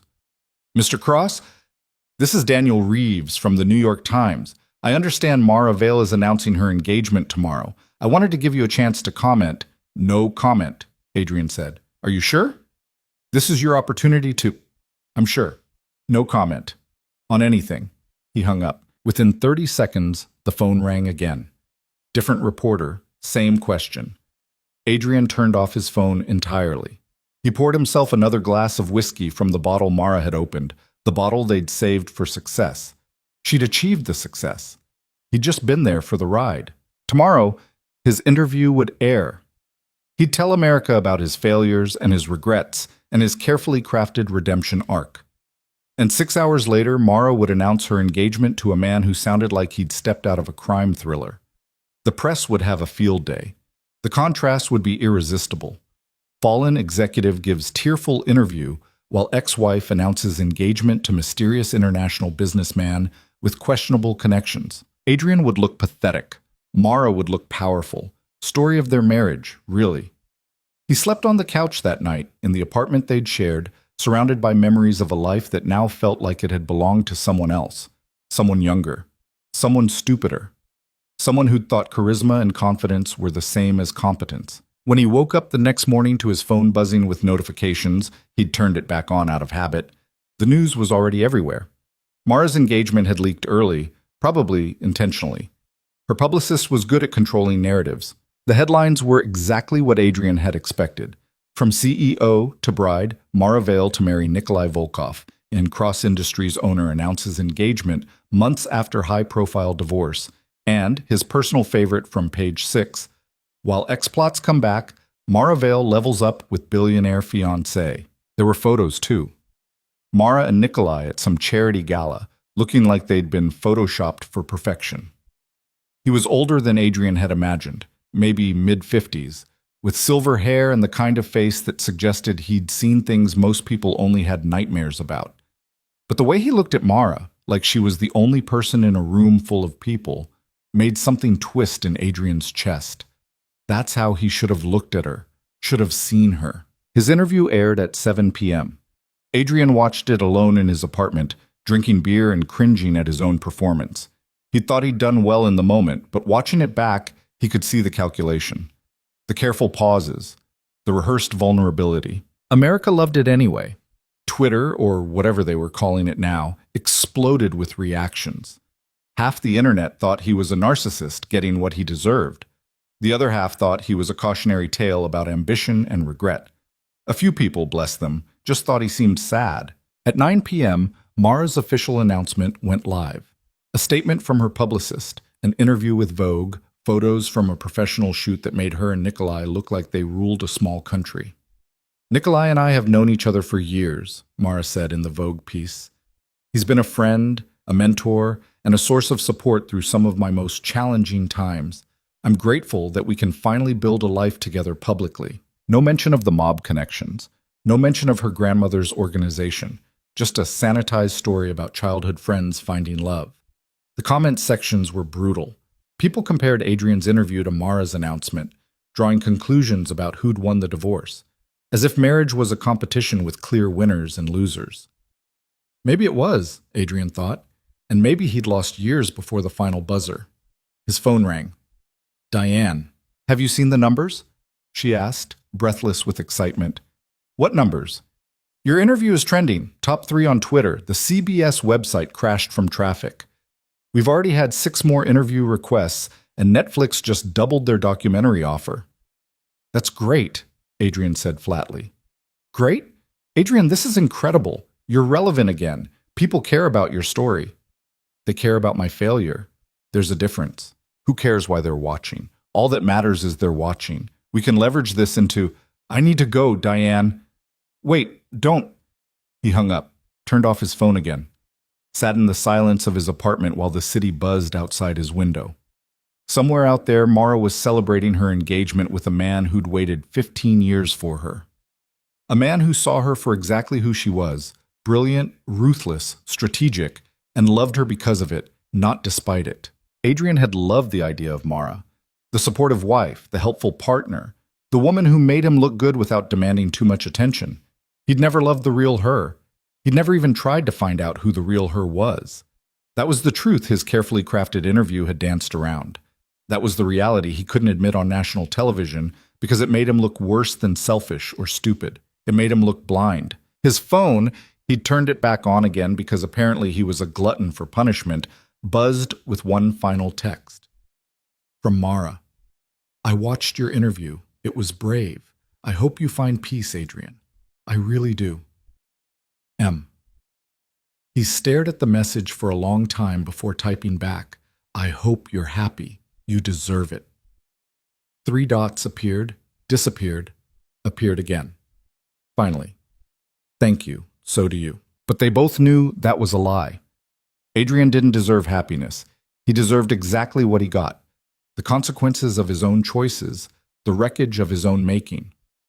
Outside his window, the city glittered with possibility and promise, full of people chasing dreams and building empires, and making all the same mistakes Adrian had made. He was just one more cautionary tale in a city full of them. Just one more person who'd had everything and lost it because he'd been too arrogant to see what he had until it was gone. The only difference was his failure had been televised. His humiliation had been public. His fall had been spectacular. And somewhere in Manhattan, in a penthouse he'd never see, Mara Vale was toasting her future with a man who'd actually earned her loyalty, who'd waited patiently while she dismantled her past, who'd stood in the shadows while she took center stage. Adrian raised his beer in a solitary toast to the woman he'd never deserved and the empire he'd never actually built. Then he drank alone in the dark, which seemed appropriate somehow. The king was dead. Long live the queen and her very dangerous husband. 6 months after the engagement announcement, Adrian Cross stood in line at a coffee shop in Portland, Oregon, wearing jeans and a flannel shirt that would have horrified his former stylist. The barista didn't recognize him. Nobody did, this far from New York, this far from the wreckage of his old life. Medium coffee, black, he told her. Name? James, he lied, because even now, even here, he couldn't quite shake the paranoia that someone would connect the dots. His phone buzzed while he waited. An email from Rebecca Stone, the literary agent who'd convinced him that a book was his path to redemption. The manuscript was due in 2 weeks. Adrian had written maybe 40 pages, all of them terrible, all of them trying too hard to make his failure sound noble instead of just sad. The truth was, nobody wanted to read a book about a man who'd screwed up his own life through garden-variety arrogance. They wanted drama. They wanted villains. They wanted Mara to be the calculating witch who'd destroyed an innocent man, or they wanted Adrian to be the abusive husband who'd gotten what he deserved. But real life was messier than that. Real life was just 2 people who'd wanted different things and been too proud or too scared or too self-involved to admit it until everything fell apart. His coffee came up. He took it to a corner table, pulled out his laptop, and stared at the blank page that was supposed to become Chapter 4, The Affair. Diane had been very clear about this chapter. People want details, she'd said during their last call. What attracted you to Lila? When did you first kiss? Where did you meet? Make it vivid. But every time Adrian tried to write it, all he could think about was Mara sitting at home while he was in hotel rooms with Lila, believing his lies about client meetings and late nights at the office. Mara making dinner for a husband who was already planning to leave her. Mara building an empire while he was busy tearing down their marriage. He closed the laptop. Couldn't do it today. His phone buzzed again. This time, a text from a Portland number he didn't recognize. Adrian Cross? This is Michael Chen. I run a marketing consultancy here in town. Heard you relocated. Would love to talk about potential opportunities. Coffee sometime? Adrian stared at the message for a long time. Someone was offering him work. Actual legitimate work, not a humiliating interview or a tell-all book deal. Just consulting. Using the skills he actually had. He typed back, "How did you get this number?" The response came quickly. "Victor Kane gave it to me. Said you might be looking for something low-key. Said you're good at what you do when you're not sabotaging yourself." Victor. Of course. Even 1,000 miles from New York, Mara's influence followed him. Or maybe this was just Victor's version of kindness, making sure Adrian didn't completely self-destruct. Adrian typed, "Coffee sounds good." When? They met the next day at a different coffee shop, this one overlooking the Willamette River. Michael Chen was younger than Adrian had expected, maybe 30, with the earnest energy of someone who still believed in marketing's ability to change the world. "I appreciate you meeting me," Michael said, shaking Adrian's hand firmly. "I know things have been difficult." That's putting it mildly. "Look, I'm going to be straight with you. I know your story. Everyone knows your story. But I also looked at your actual work. The campaigns you ran before everything imploded. The Hartley Wines rebrand. The Morrison Tech launch. The Elevation Fitness campaign. Those were legitimately good." "Thanks," Adrian said, unsure how to respond to genuine praise after months of public mockery. "My company is small, 15 people. We do good work for good clients, but we're not going to make you famous or rich. What we can offer is steady work, decent pay, and a chance to rebuild without cameras following you around." "What's the catch?" Michael smiled. "The catch is you work under someone else's leadership. You don't get to be the visionary. You don't get your name on the door. You're just part of the team, contributing what you're good at without the ego. You're asking if I can handle not being the boss. I'm asking if you've learned anything from the past year." Adrian looked out at the river, at the bridges spanning the water, at the city that didn't know or care who he used to be. "Yeah," he said quietly. "I've learned some things." "Like what?" "Like I'm better at execution than strategy. Like I need structure from someone else because I'm not great at building it myself. Like the parts of my success that were actually mine were the client relationships, the presentations, the ability to sell an idea someone else had developed." He looked back at Michael. "I was a really good number 2. I was just a terrible number 1. Michael nodded slowly. "That's honest. I respect that." "So when do I start?" "Monday, if you're serious." "But Adrian, one more thing. You screw up here, you burn bridges with clients, you pull any of the stuff you pulled in New York, and you're done. I don't care what Victor Kane says. I don't care about your reputation. This is my company, and these are my people. Understood?" "Understood." They shook hands again, and Adrian felt something he hadn't felt in months. Not hope exactly, but maybe the foundation for it. A chance to be useful without being in charge. A chance to contribute without needing to control. On Monday, Adrian showed up to an office that was a fraction of the size of Cross Industries' former headquarters. His desk was in a bullpen with 5 other people. His title was Senior Marketing Strategist, which was a fancy way of saying he'd be helping other people implement their ideas. His first week was humbling. The junior staffers were tentative around him, clearly uncomfortable working with someone whose public failure they'd all witnessed. But they were good at their jobs, and they didn't need Adrian to rescue them, or lead them, or inspire them with vision. They just needed him to do his part competently. By the end of the first month, Adrian had settled into a rhythm that felt both foreign and right. He came to the office at 9. He worked on client projects without his name attached. He offered suggestions that other people could accept or reject without ego. He left at 6 and went home to an apartment that was small and cheap and exactly what he could afford. He stopped checking social media for mentions of his name. Stopped reading articles about Mara and Cross Industries. Stopped torturing himself with updates about her wedding to Nikolai Volkov. Mostly stopped, anyway. The wedding happened on a private island in the Caribbean. Adrian only knew because it trended on Twitter for half a day, fueled by one leaked photo of Mara in a dress that probably cost more than his yearly salary, standing next to Nikolai, who looked exactly like what he was: powerful, dangerous, and completely devoted to the woman beside him. The photo disappeared within hours, scrubbed from the internet with the efficiency that suggested Nikolai's organization didn't appreciate unauthorized documentation. But Adrian had seen it, had saved it to his phone before it vanished, and sometimes late at night he looked at it and tried to feel something other than a dull ache. Mara looked happy. Really, genuinely happy, in a way she'd never looked with him. That should have made Adrian bitter, but instead it just made him tired. 3 months into his Portland life, his mother finally tracked down his new number. "Adrian Joseph Cross," she said when he answered, her voice sharp with the particular anger only mothers can achieve. "You changed your number without telling me?" "Hi, Mom."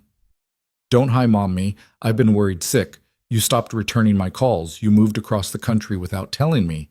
I had to hear from Diane Chen that you were in Portland." "I'm sorry," Adrian interrupted. "I just needed space." "Space from your mother?" "Space from everything." He sat down on his couch, the one he'd bought from Craigslist for $200. "How are you?"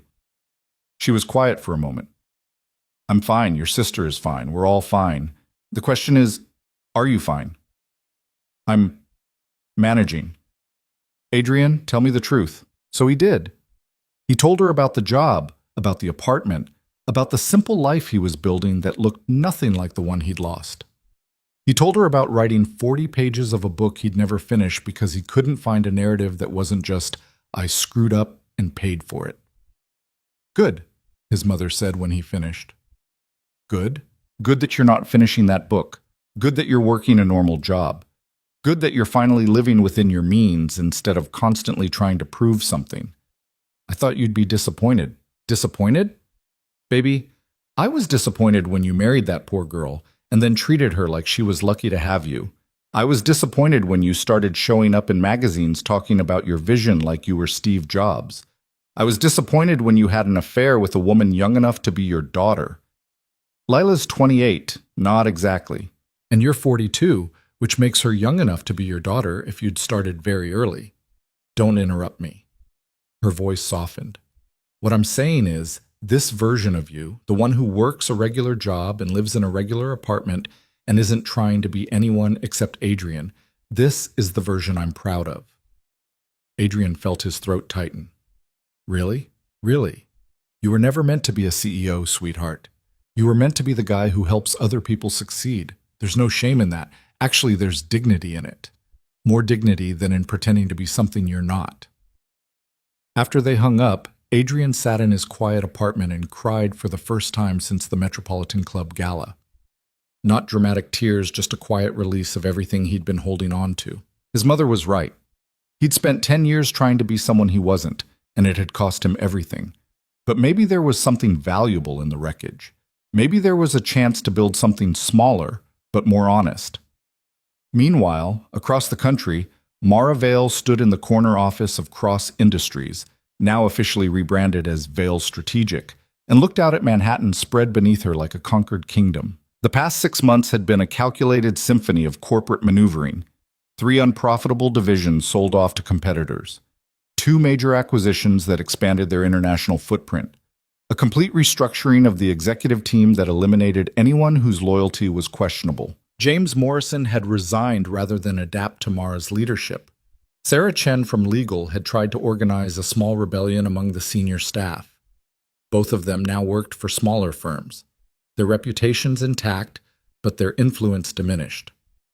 The people who remained were the ones who'd always known the truth, that Mara was the architect, that Cross Industries had always been her company, that Adrian had just been the face on the brochure. "The London office is ahead of projections," Catherine Reeves said, walking into Mara's office with her ever-present iPad.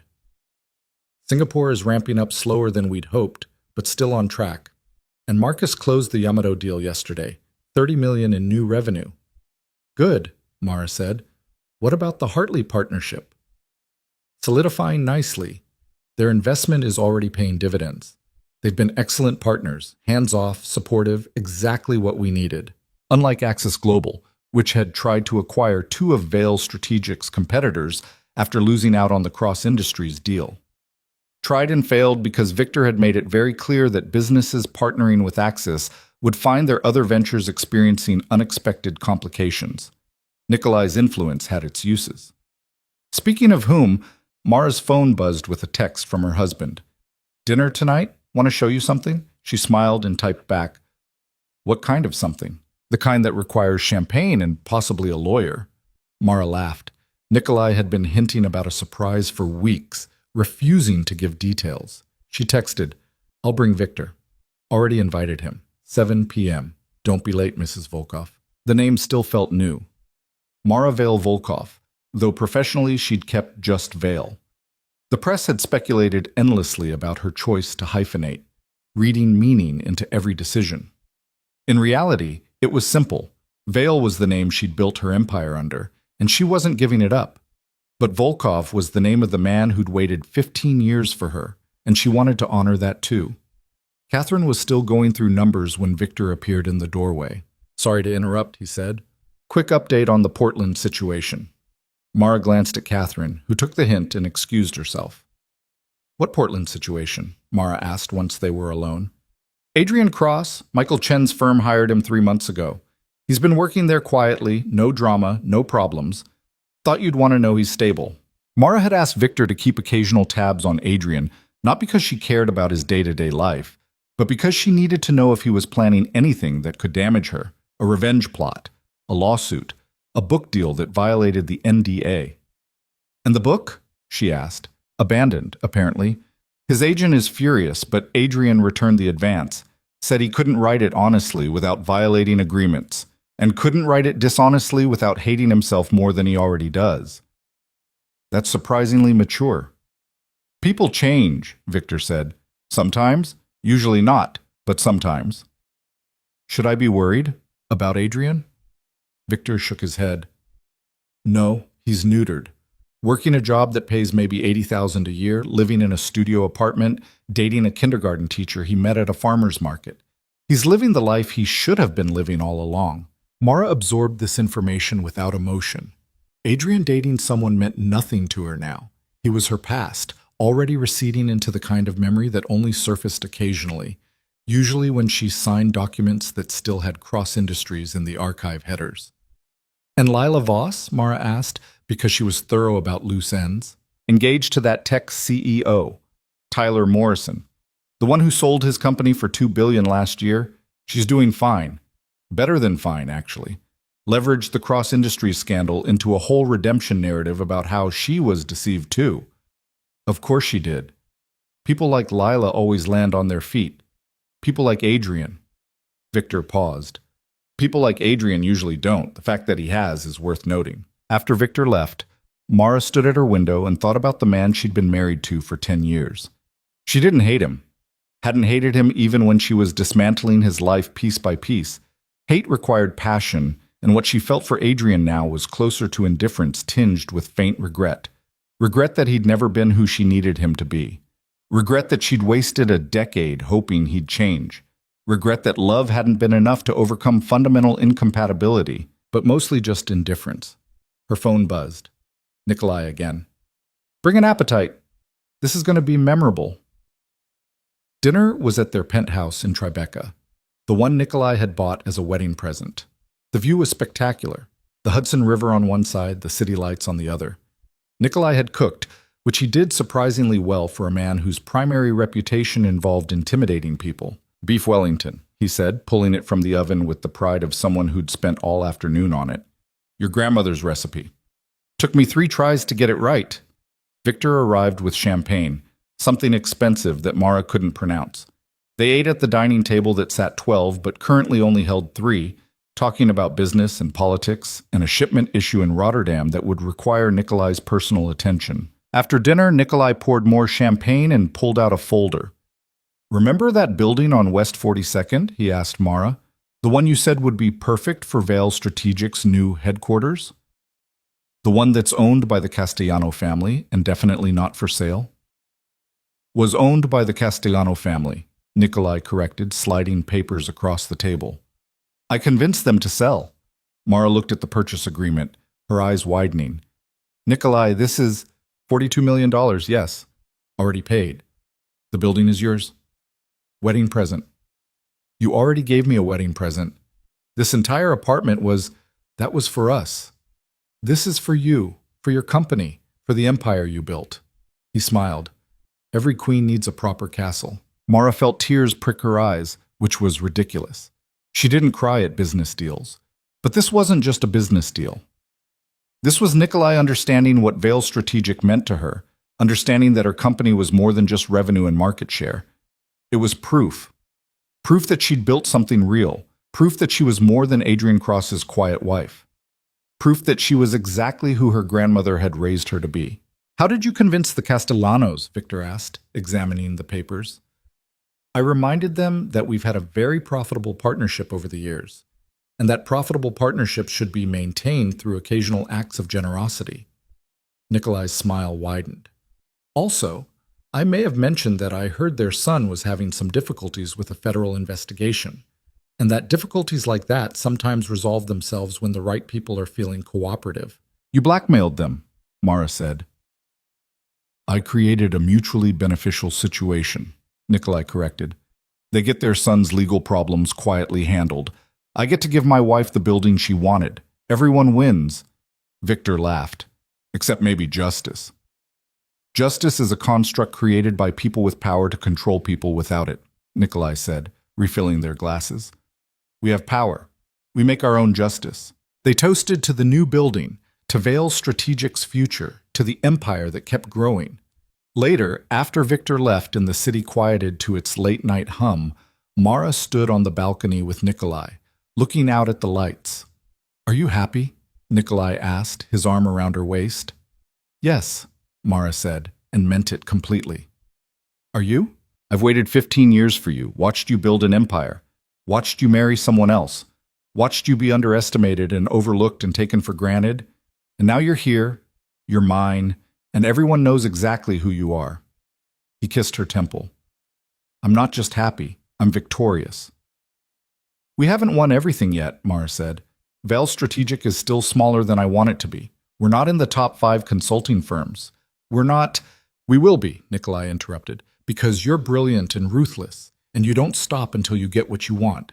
It's why I fell in love with you when you were 20 years old, standing in your grandmother's office, arguing about import tariffs like you were negotiating a peace treaty. Mara remembered that day.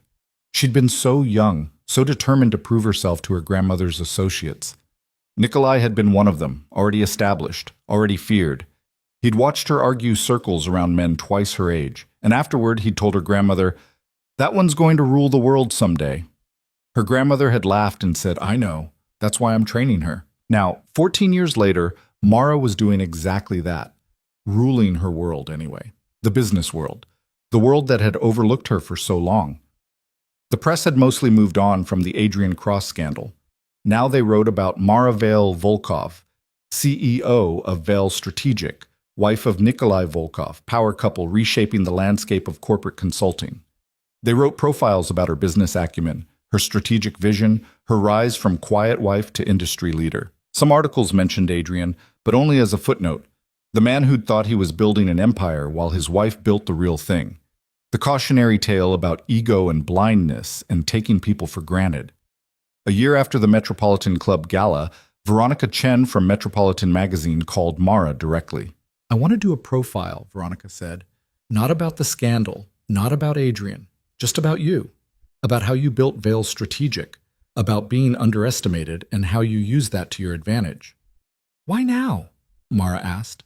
Because you're about to break into the top 5 consulting firms, and I want the story before everyone else does.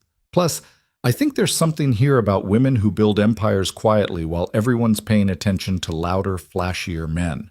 The interview happened in Mara's new office in the building Nikolai had bought her. The renovation wasn't complete yet. Wouldn't be for another 6 months. But Mara's corner office was finished, and it was spectacular. Veronica looked around appreciatively.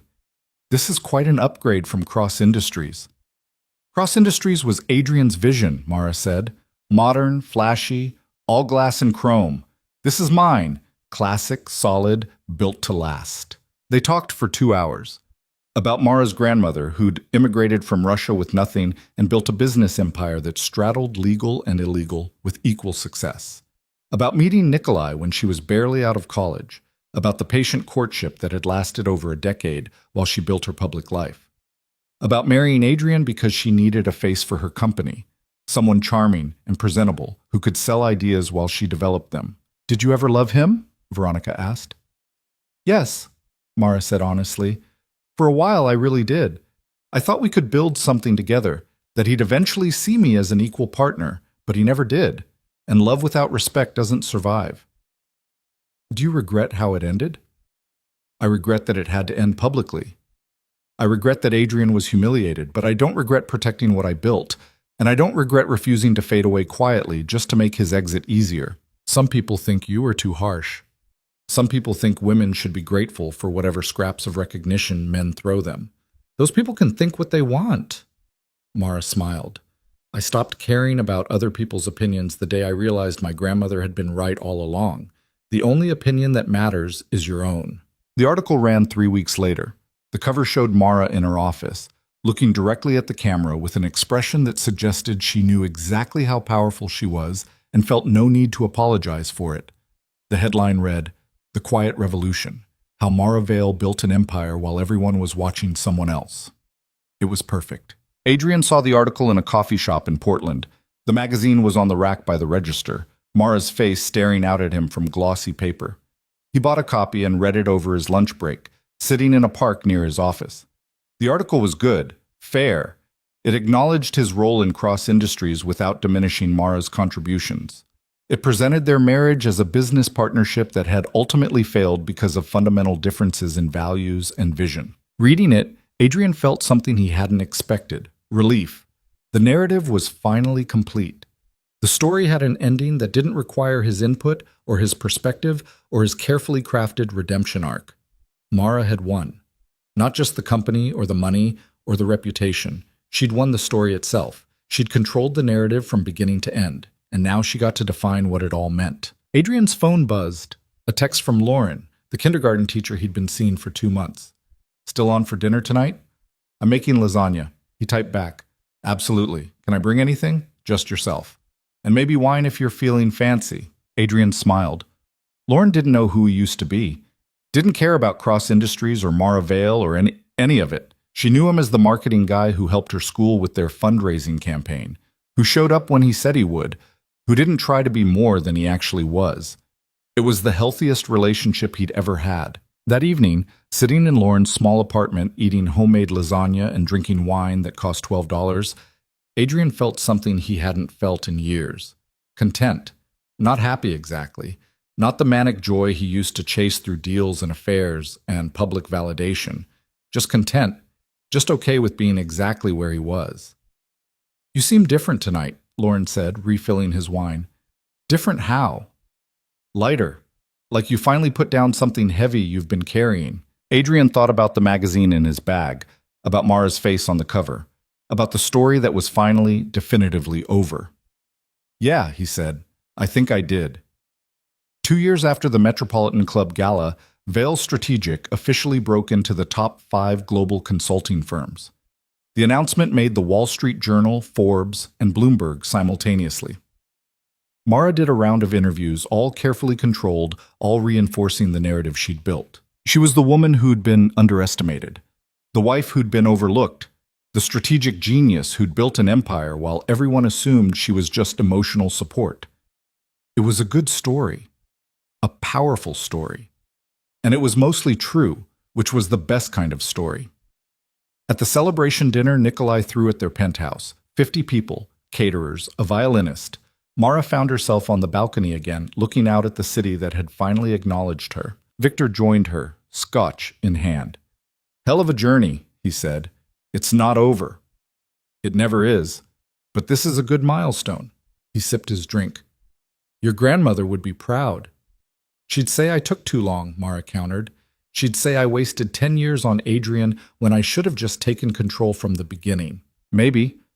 Or maybe she'd say those 10 years taught you patience, taught you how to plan, taught you that revenge is a dish best served cold and with impeccable documentation. Mara laughed. She definitely would have appreciated the documentation. Inside, Nikolai was holding court, telling some story that had people laughing. He caught Mara's eye through the glass and smiled, and she felt that familiar warmth that she'd never felt with Adrian. This was what partnership looked like. Two people who saw each other clearly, respected each other completely, and built something together without one person having to disappear for the other to shine. Ever wonder what happened to him? Victor asked, following her gaze. Adrian? Sometimes, not often.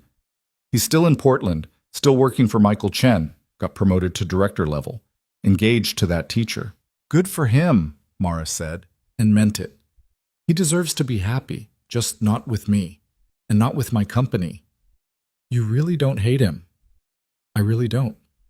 Hating him would mean I'm still emotionally invested. I'm not. He's just someone I used to know. Someone who taught me important lessons about protecting what's mine. What lessons? That love isn't enough without respect. That loyalty means nothing if it's not reciprocated. That building something great requires sacrifice, but you get to choose what you sacrifice. And I chose to sacrifice the marriage instead of the company. She looked at Victor. Was that the right choice? Do you think it was? Mara considered this, looking out at the city that was hers now, in ways that had never been Adrian's. Yes, she said finally, I think it was exactly right. Inside, someone called for a toast. Nikolai appeared on the balcony, pulling Mara back to the party. Come, he said. They want to hear from the woman who conquered New York. I didn't conquer it, Mara corrected, following him. I just claimed what was always mine. The toast was given by Marcus Holloway, the head of strategic acquisitions. He raised his glass and spoke about vision and leadership and the future of Vail Strategic. Everyone drank, and then Nikolai insisted Mara say something. She stood in front of people who worked for her, people who respected her, people who knew exactly who she was and valued her anyway. 10 years ago, Mara said, I made an investment in a company. I invested my money, my time, my ideas, my connections. And for 10 years, someone else took credit for what we built together.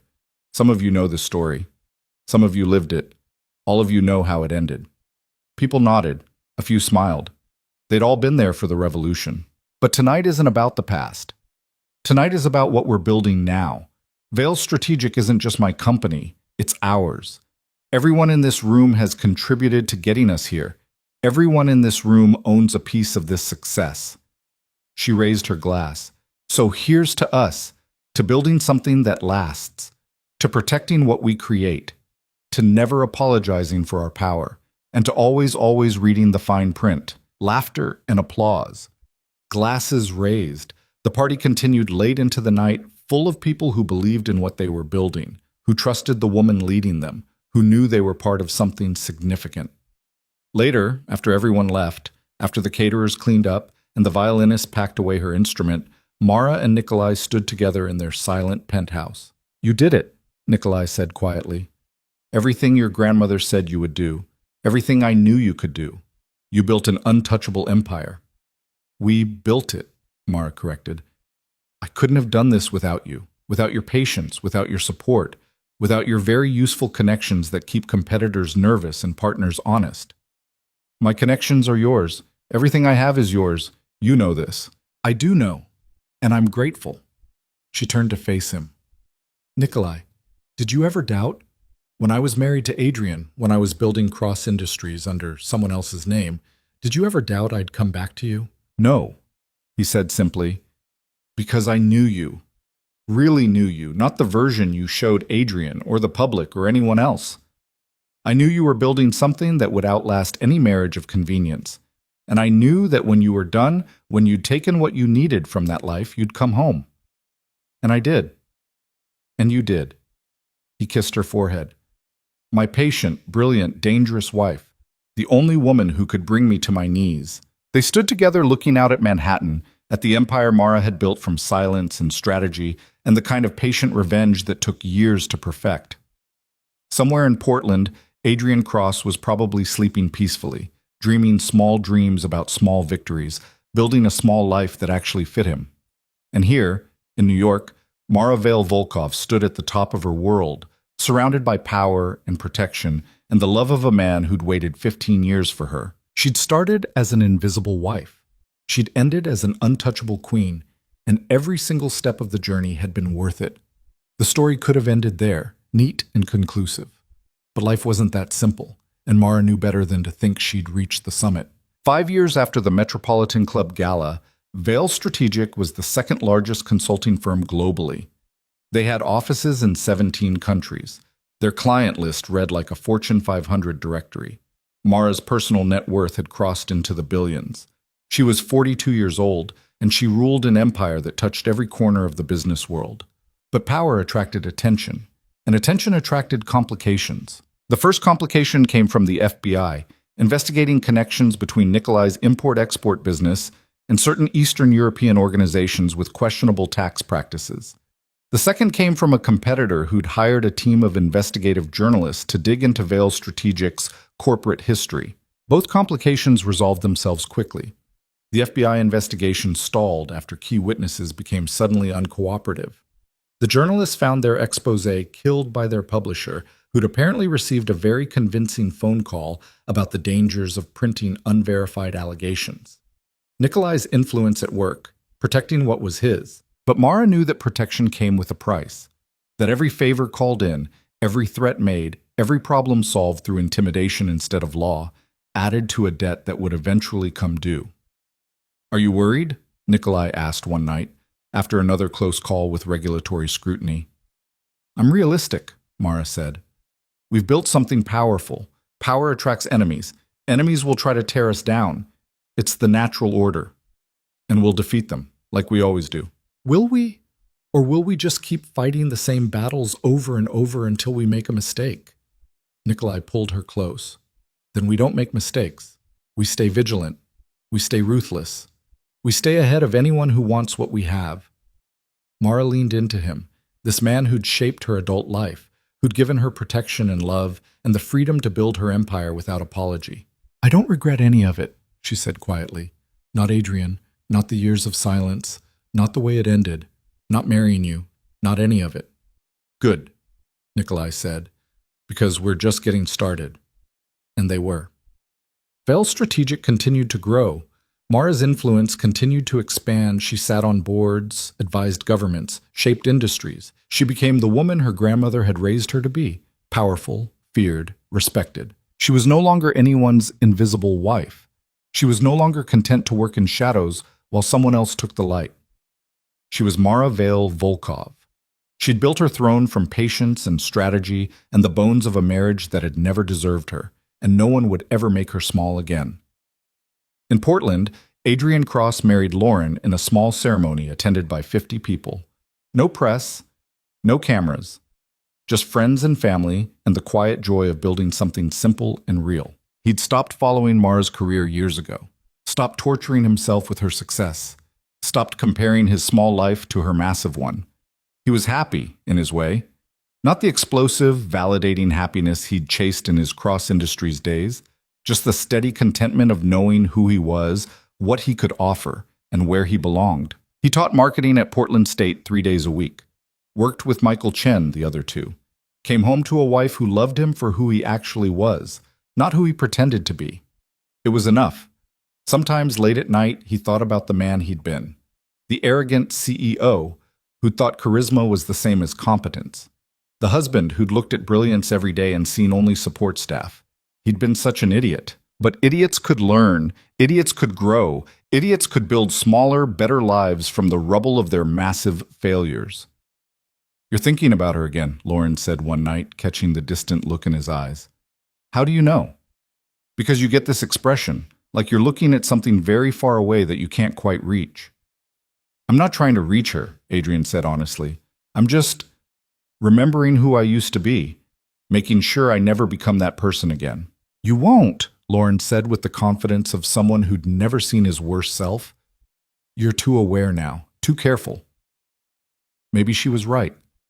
Or maybe Adrian would always be one ego stroke away from sliding back into his old patterns. He'd never know for sure. He could only try, every day, to be better than he'd been. That's what recovery looked like.